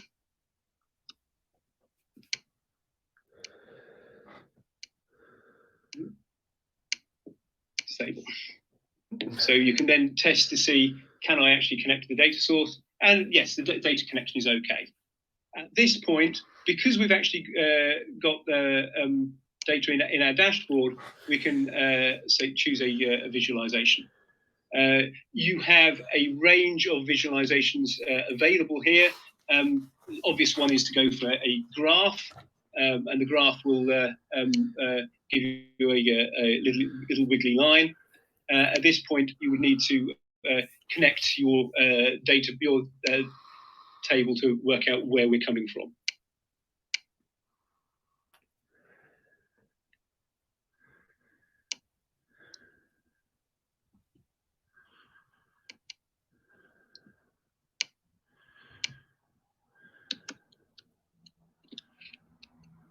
Now, the time column which Quantum Leap saves is called time index. At the moment, for the NGSI-LD data, it's actually taking the data subscription, but it should take the observed dat.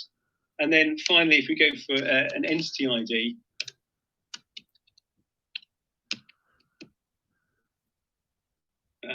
column unknown, value is unknown. Now that's because it's not value. As I said earlier, you can transform from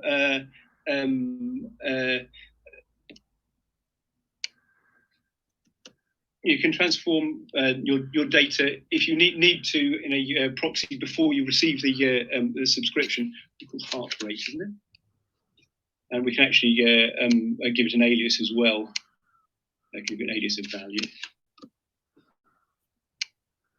And eventually, as you can see on the side of the screen, our cows and our pigs are now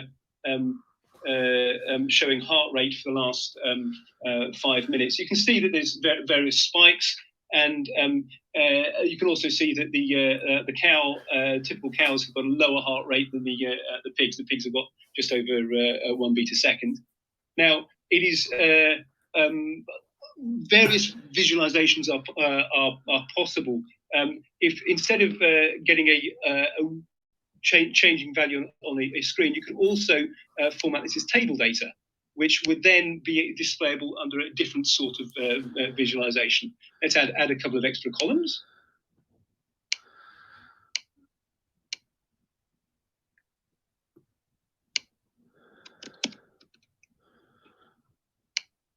Now, the location is standard naming for NGSI-LD.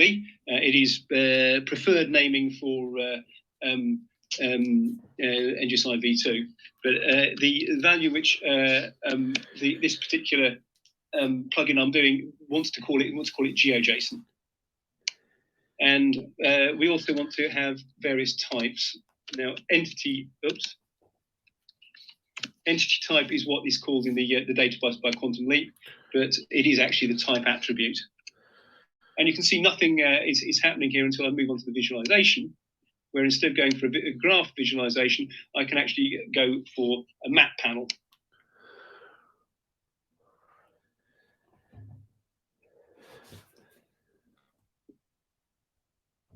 You can then see that my devices are being displayed as a map layer because I've got a different value of it. And indeed, if I move the screen up properly and display my screen, I can actually see that my values are coming into the system. Let's zoom in there rather than change the defaults. You can see that my cows are based in Berlin. Oh, apart from one of them, which has been escaping. Now, this is the sort of information you couldn't easily get from the screen here, because you can't tell that one of these pigs or cows is actually in a completely different location to all the others. You need to choose the appropriate visualization to work out what's going on. You can, of course, also do things like thresholding. You can see what the values of the various heart rates are on the screen, or you could even add in colors.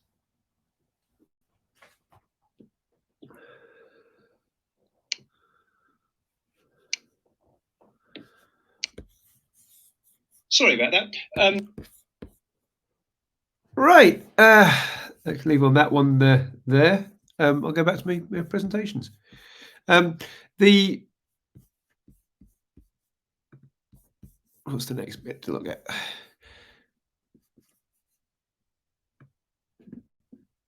I'll stop presenting for a second and get the camera back on. The idea here, as you can probably see, is that for all these FIWARE components, we are leveraging other open source systems. We're not doing end-to-end. There's no such thing as the FIWARE graphical interface. You can use something like Grafana. You can use components directly within the FIWARE catalog, such as Quantum Leap, not Quantum Leap, such as Wirecloud. But you, at the end of the day, what you've done is that you've taken your data from that context broker, from that context layer, and you've got it into a whatever system works for you. For this particular case, we've put it into a time series database. The data is then using standard tools to come out. There is, if you go back to looking at the FIWARE Awesome list, I believe there's a connector which will directly retrieve entities from a context broker and display it using Grafana. What Grafana's doing is it's basically a sync for data formats. In this the example which is shown in the video, it was just reading from a database, but there are multiple ways you can do it. You could even get a trace from the system saying, yes, okay, I want to get the data from over a period of time and show that. There's I don't know if there's an NGSI-LD version of that. There's definitely a V2 version of the time series, so you could get a trail over time. So this is an overview of the various elements which are available, or a selection of the elements which are available. I'm going to keep this presentation shorter because the idea here is that I'm going to open the floor to further questions, and we'll try and get some specific details. So let's quickly look back at the questions list. The first one is from Andre again about a specific QA listing, which I will just bring up on screen as well. I'll have to share, display the screen again, present to audience, share screen 2. There are various things which the FIWARE Foundation does, and one of the things which we have been doing is a certain element of Q&A across the catalogue. As I said, the catalogue is all third-party components who follow various rules. Now, what this document here is, it appears to be a rather out-of-date version of it as well, is one of the QA activities which was labouring the status of the various different components. Now, if I remember quickly, so that's 2018. So that's probably 3 months after I joined, or something like that, was when it was last updated. So that particular version I would not have had anything to do with, but I can try and investigate what the current status of the Q&A labeling is. It's likely that things have changed over time. There are various components which are, say, no longer in the FIWARE catalogue, such as Eon. There are others which have moved from FIWARE to being more commercial. There are others which are completely missing from the system. So that would have been a status of the system when it was tested for that particular run, and that would have been stuff which we would have been passing on to the owners of the system, and obviously they're passing on to the public, because obviously we want to make sure that we can explain what's going on. If you are, I'll stop sharing that thing. If you are interested in the Q&A activities, I don't deal with that myself directly, but I could try and put you in contact with parts of the core team who have got more to do with the Q&A activities, which, as I said, will change over time. So, for example, there's been a push on trying to improve the security of the various Dockerizations. I mean, and if you go over to I'm not sure whether you pronounce it Key.io or Quay.io, depending on how you ordered it. It's the Red Hat version of Docker. There are several FIWARE images over there, which is which will explain, okay, this is where we currently believe the current vulnerabilities are. It is possible for some of the elements of the FIWARE catalog to build on the base image of your preferred choice, which means that if, for example, I don't know, UPM are a bit slow at updating one of their Docker images, you can build your own later version on maybe one with a security free. Obviously, these things are updated on a regular basis, but your level of security may require that you want to take more control of it yourself. Is there any newer version of those documents? I don't know is the simple answer, because it's not actually my area. But what I can do is I will attempt to find out, or at least put you in contact with someone who will say what the status of the Q&A activities is 2022 rather than 4.5 years ago, because obviously things have changed regarding production ready status. I think, like any open source software, the final decision lies with the user. Whether it's up to you to decide, does this component fulfill my needs? If the only requirement for a powered by FIWARE solution is that you must have a context broker. So you are free to pick or choose or ignore a large variety of these components, because they're either not relevant for you, or if they don't fulfill your needs, go for something else. I showed you a video using Grafana. If Grafana doesn't work for you, you don't like Grafana, there are other graphical tools out there. It's not saying this is the one way of doing it. It's saying we are providing building blocks which you are free to use to build up your own system. So hopefully that will briefly have answered your question. If you want more details, Andre, as I said, I'll try and get the someone with more knowledge on that area. But that's my understanding of that document.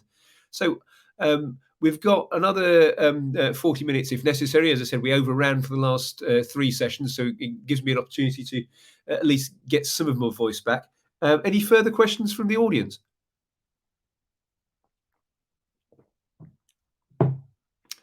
Okay, Kevin, is InfluxDB in your plans to work with? I won't answer that question. I will tell you how to get the answer of that question. Right. Let's say you've got an interest in, I don't know, either using Draco or using Cygnus. And let's say neither of them at the moment are using InfluxDB. The thing to do is to raise an issue on the GitHub, as you would do for any other open source system. Ask a polite query to say, is this likely to be happening in the near future? That assumes, of course, that you haven't actually that you've actually already read their roadmap, which should be part of their GitHub repository. It's usually in the root. It's either in the root or docs, I can't remember, called roadmap.md. Which says, okay, maybe we say we're doing Influx in 6 months' time. If you approach an open source community and potentially say, there's business use for this, they may increase the priority of that system. So they may give you what you want quicker. Alternatively, you've got to remember, this is open source. There's nothing stopping you contributing the InfluxDB connector and letting, I don't know, Telefonica, let's say, do the QA on that to say, yes, it looks like this is working for us. Because obviously, the way that we are trying to architect these systems is to offer a choice of endpoints you can use. And it should be the case that eventually it will cover what you want. Or if, let's say, there is a community who don't want to do that for whatever reason, you can get a direct no, which is possible. And even if you do get a direct no, and you want to proceed with your version anyway, there is nothing stopping you forking the code base and putting your customizations there. Now, obviously, that's not what we want. We don't want a social fork of GitHub repositories. But if that's really the only way to do it, it's the only way to do it. You will find, however, and this is saying probably an anti-pattern, but going even more to an anti-pattern. When you look at the various open source components, there are obviously licenses connected to each repository, and of course your fork or whatever must also apply to the existing license. So going back to say Cygnus, which is created by Telefonica, they are running it under an APL3 license, which is strong copyleft. So they really want to have contributions placed back into open source. So if you have a new connector, what you can't do is to say, okay, I've now got this new connector and I'm going to start charging it, and you can't see my code.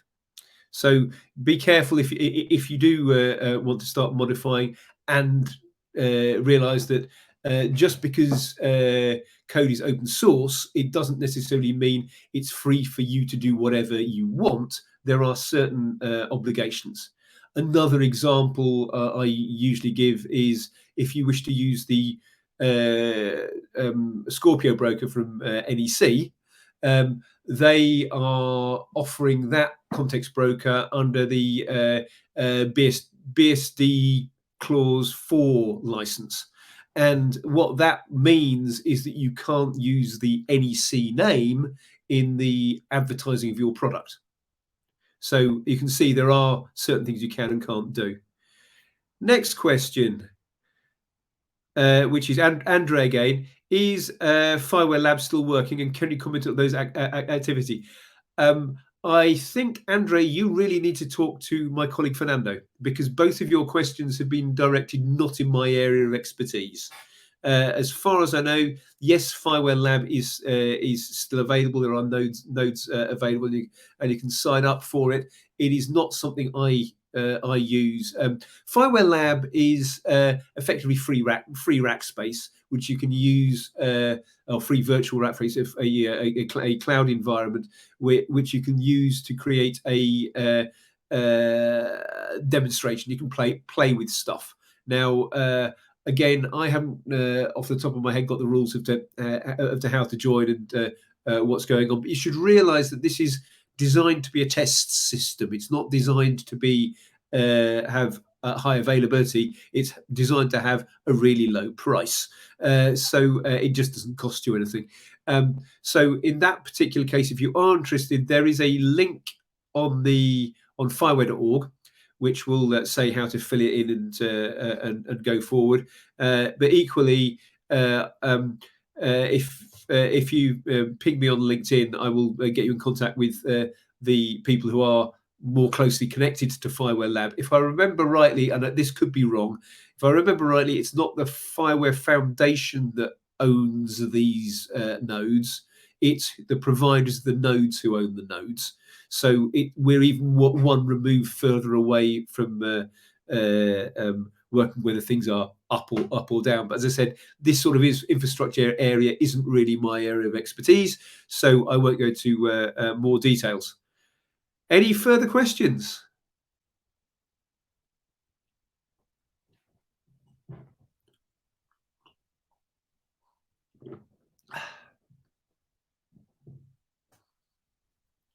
May I ask you for some sort of attendance certificate? For me, no, but because I wouldn't usually deal with that. I mean, obviously, I can send stuff through, but again, Alfredo, the thing to do is to send me an email, jason.fox@fireware.org, and I will endeavour to find the right person to actually provide you the right thing. Are you talking about here? I can see your title is PhD student, University of N. I'm not quite sure what N actually is. We do have a university outreach program, and I would obviously pass on your request to whoever is. Just a minute, Charlotte's saying something here. Oh, we have done that in the past, is saying Charlotte, so she knows more than I do. So the answer is probably yes. But we will.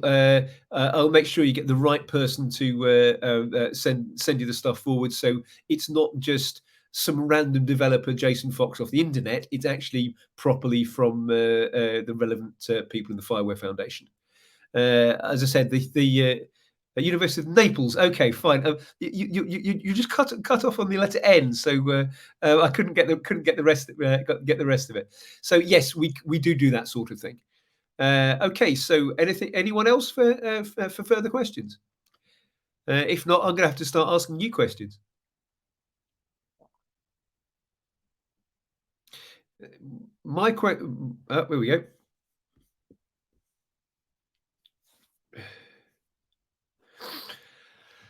Okay, this is an interesting question because I mean the great thing about this session here is that it starts applying your data into the real world, right? So what Nikos has actually got some proper JSON-LD data stored in a database. Does it make sense to make this data available through a context broker? Yes.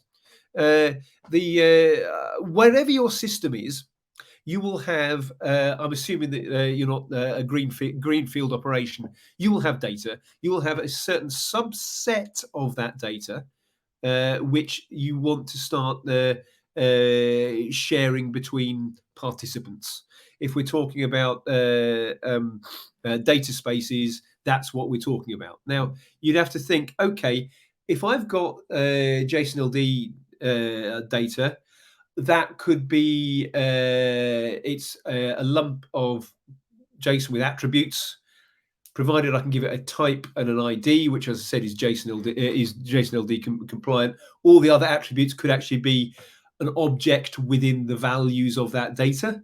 So again, I'd have to have a look at the structure to work it out. But it looks like you've got a set of attributes which might have a lot more structure to it than I've got beforehand. Right. So let's say we want to push some of that data towards a data space. What we can do then is you would need to have a trigger on your database, a cron job on your NiFi or whatever it is. You don't need some sort of process to start sucking the data out. And once a day or once a second or when the trigger goes off, you'd need to do this update to a context broker. Only update the values which are necessary or you want to share. I mean, for the first open call of the I4 Trust, there were several experiments I think that about 5% of the data was what they wanted to share. Most of it they wanted to keep within their own working system. It wasn't relevant to the project. You work out what you want to share. You put that into your context broker and push it forward. If you've already got structured JSON-LD data, you've almost certainly got proper attribute names, proper data models, and a JSON-LD context. So you are basically there as far as getting your data into a context broker and getting it out of a context broker. And a unrelated but similar level, if you have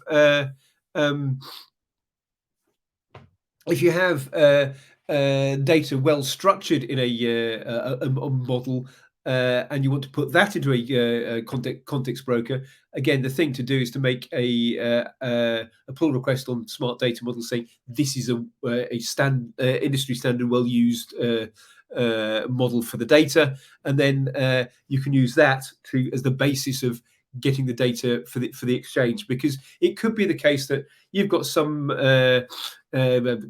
JSON-LD database system. They've got some database LD JSON system. You're just using the NGSI-LD for the transport, which is perfectly valid.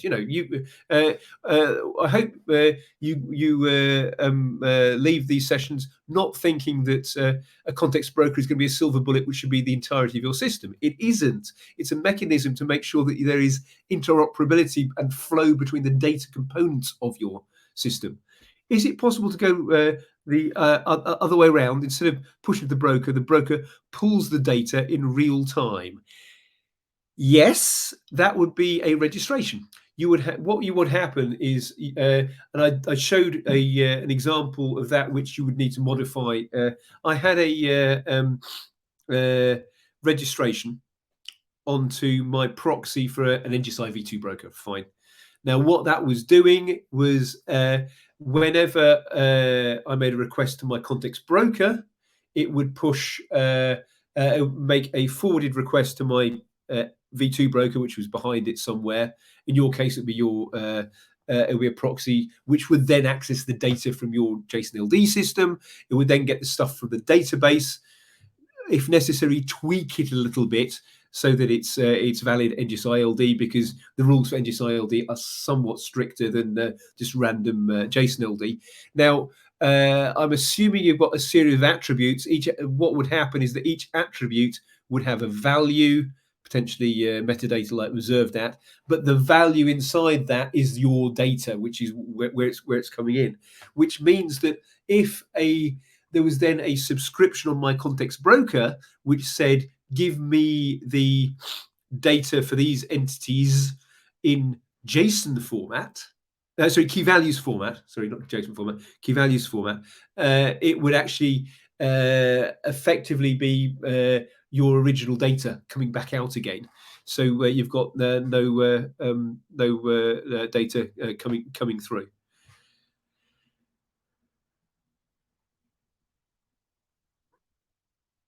When a context provider raises some error, NGSI v2 always responds with 200 or data empty.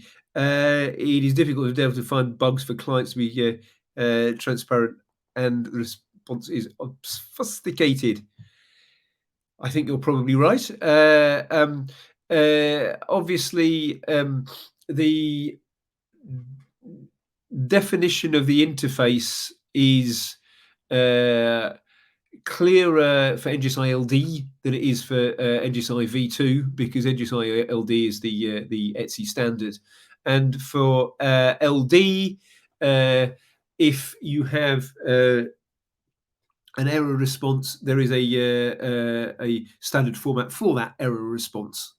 But yeah, I mean, at the end of the day, what's going to happen is that if I have a context provider, I have some sort of data further down the system. If there's an error, it's that bit of data should be giving me something in the debug, something in the error messages to push the data elsewhere. So your context provider always returning a 200 OK is a bit strange, because you'd kind of expect it would actually give you something in the 400 series or 500 series, depending on where the error actually is. So I'd have to get more details off you to find out precisely what or which component you're talking about.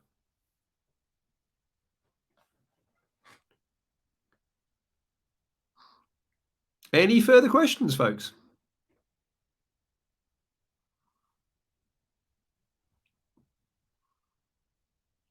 There was a question further back was saying, where can we find the slides used?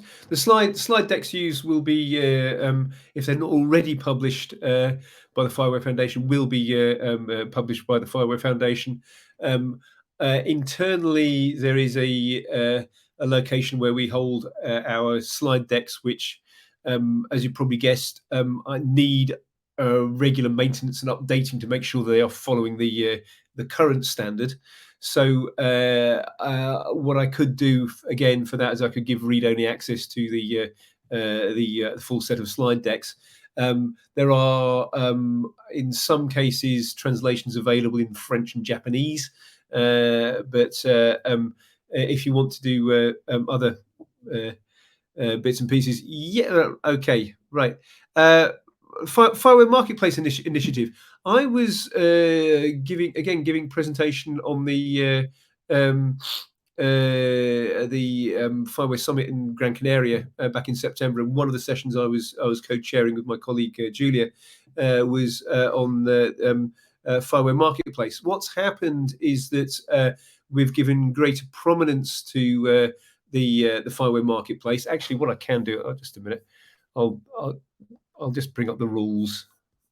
I might as well just share. Just a minute, I'll just share my screen again.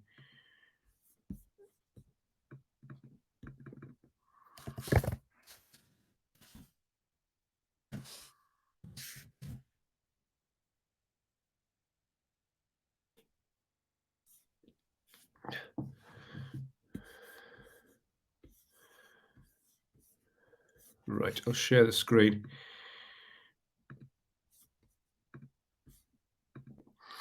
So we're giving greater prominence to the products which are available, which are powered by FIWARE. Basically, there are products by category. You can search and you can find devices. But if you're interested in this, you can look at the documentation.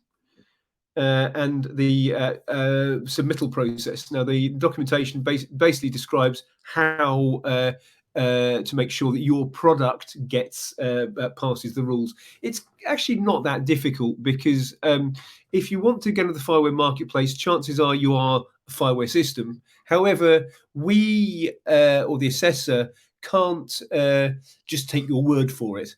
So usually there's a short meeting, walking through the product, working through the data flows of the product to basically convince the examiner that yes, you really do have a FIWARE product. You shouldn't consider that as a negative, because whoever is assessing your product will be knowledgeable in FIWARE. They will be able to discuss your architecture, think of things which might be of commercial use for you. I know I had a very long discussion with an application from AWS recently about ways they could potentially expand their system. Whether you take my advice or somebody else's advice or not, it's a commercial choice. Obviously, none of these things are necessarily make commercial sense. If they don't do them. But you will be given advice from a neutral third party who knows what they're talking about to explain what's going on. If you take an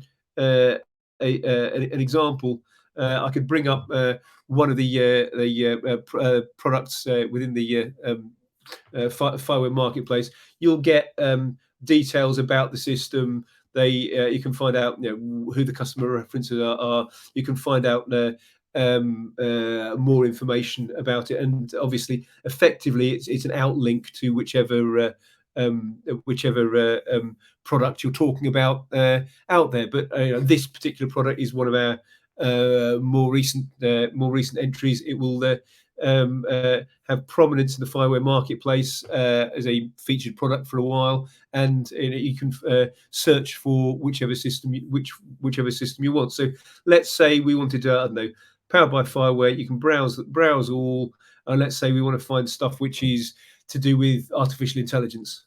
I think that's probably a technology. So yeah, so we can find out, okay, which products have we got which are artificial intelligence? Okay, well, Telefonica and NEC have got their products, but let's go for something which is not one of our platinum members.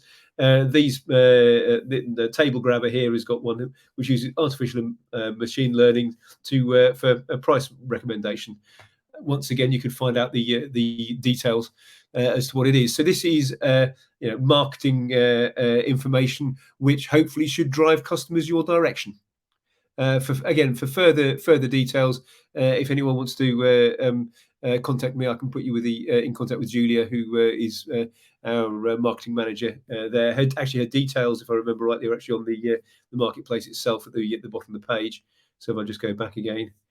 you'll find. There we go.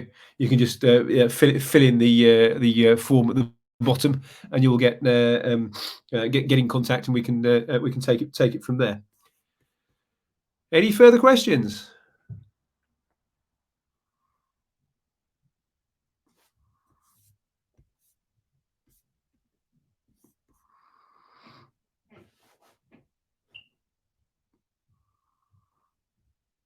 If that's it for now, then I will. Before I close, I will ask one direct question from you. Is that have you started looking at the tutorials yourself? Because obviously, all of the learning materials I've been dealing with are available on the either FIWARE GitHub or the NGSI-LD tutorials. Read the docs documentation. So if you want to find out, say, more about the CRUD operations, there is, there are a series of elements you can do, and you can get the data coming through. This is obviously a frequently changing system depending on what's actually coming through and the various specifications is being added to on a regular basis. There is more information on the FIWARE tutorials rather than NGSI-LD tutorials, which also includes. Oops, I'm in the wrong place. Of course, it's not got concise. That's why. That's right. Just a minute. That's the problem when I type in the URL and go for the list. This has also got the sections on identity management and the use of some of the FIWARE components, like, say, for example, WireCloud, which would be the mashup, or Corrento, which would be a way of getting your devices. Right. One more question. On what principles do you separate FIWARE domain? Can you be more specific about that question, Andrew? Okay. Oh, you mean the various domains that? Okay, fine. I'll go back to FIWARE.org for a second.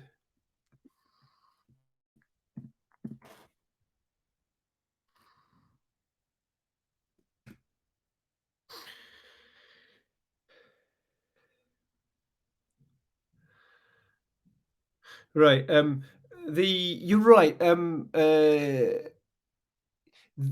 It's tricky to try and separate literally everything by domain. I think we've got we define our domains here. These are our domain, in my opinion, is mainly customer related, so that they understand what we're talking about, rather than necessarily something which is a strict split. If you are looking at, say, the data model stuff, which Alberto was giving you, something like weather is literally cross domain. It makes no difference whatsoever as to whether you consider it as part of a city or part of a environment or part of a tourism initiative.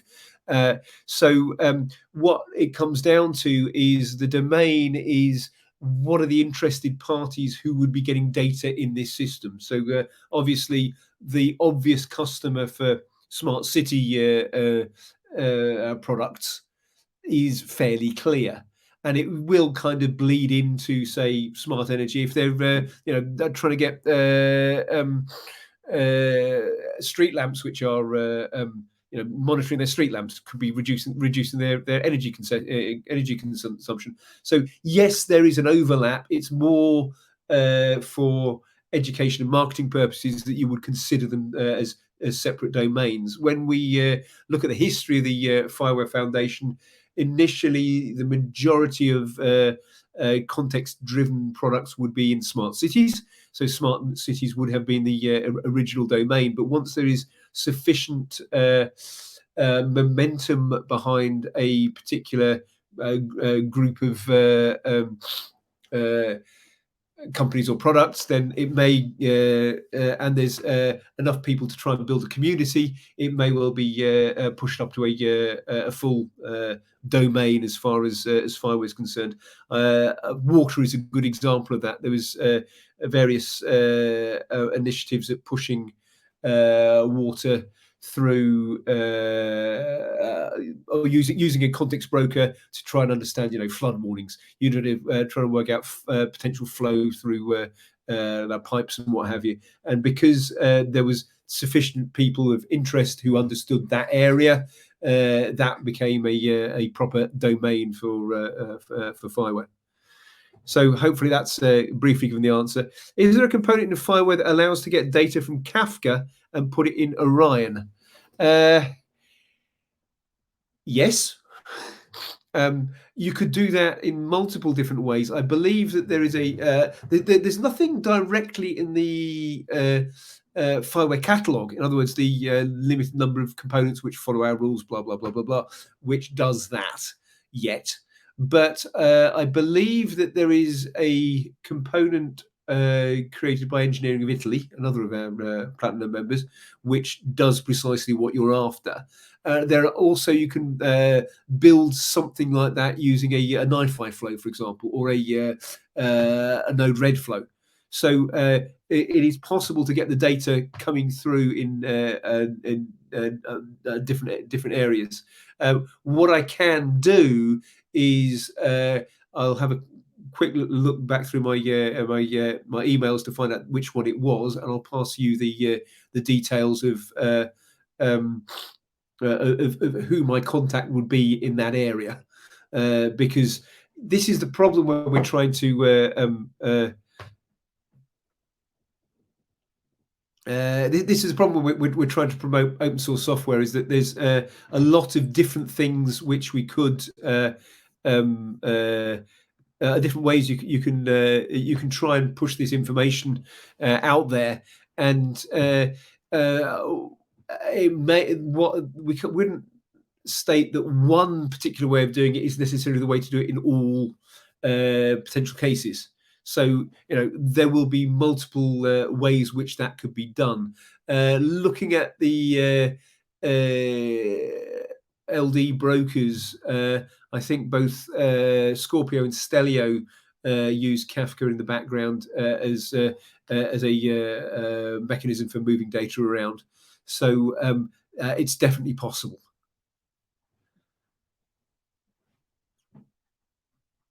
Andre's question, yes. You've got the idea. It looks strict because when you are trying to sell a concept, and we're trying to sell a universal interface for context data management, which obviously makes people's eyes glaze over. You need to kind of simplify what the message is. And it does help if you can say, this is a classic smart city scenario. There is a good example. There's a stop motion video we've got in smart mobility, explaining how you could use FIWARE to work out how to make your day more pleasant by choosing various different choices in multimodal mobility. But we say, this is smart mobility. It's also smart city because obviously there's a massive overlap. But when you're trying to get the message across, you just pick the one and go with that.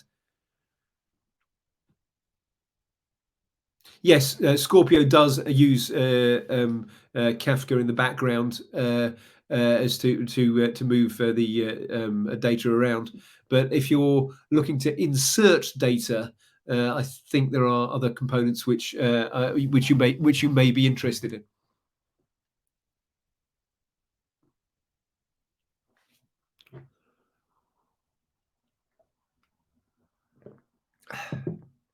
Anyone else?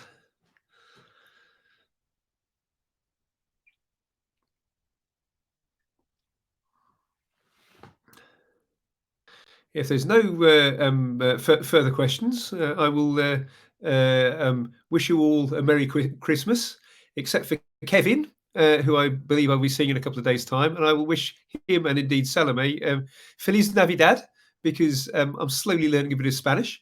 And And if you've got any further questions, you know where to contact me, either within the FIWARE Foundation or within LinkedIn. And I hope this has been informative, and wish you best of luck in improving your context-driven solutions using FIWARE. Thank you very much.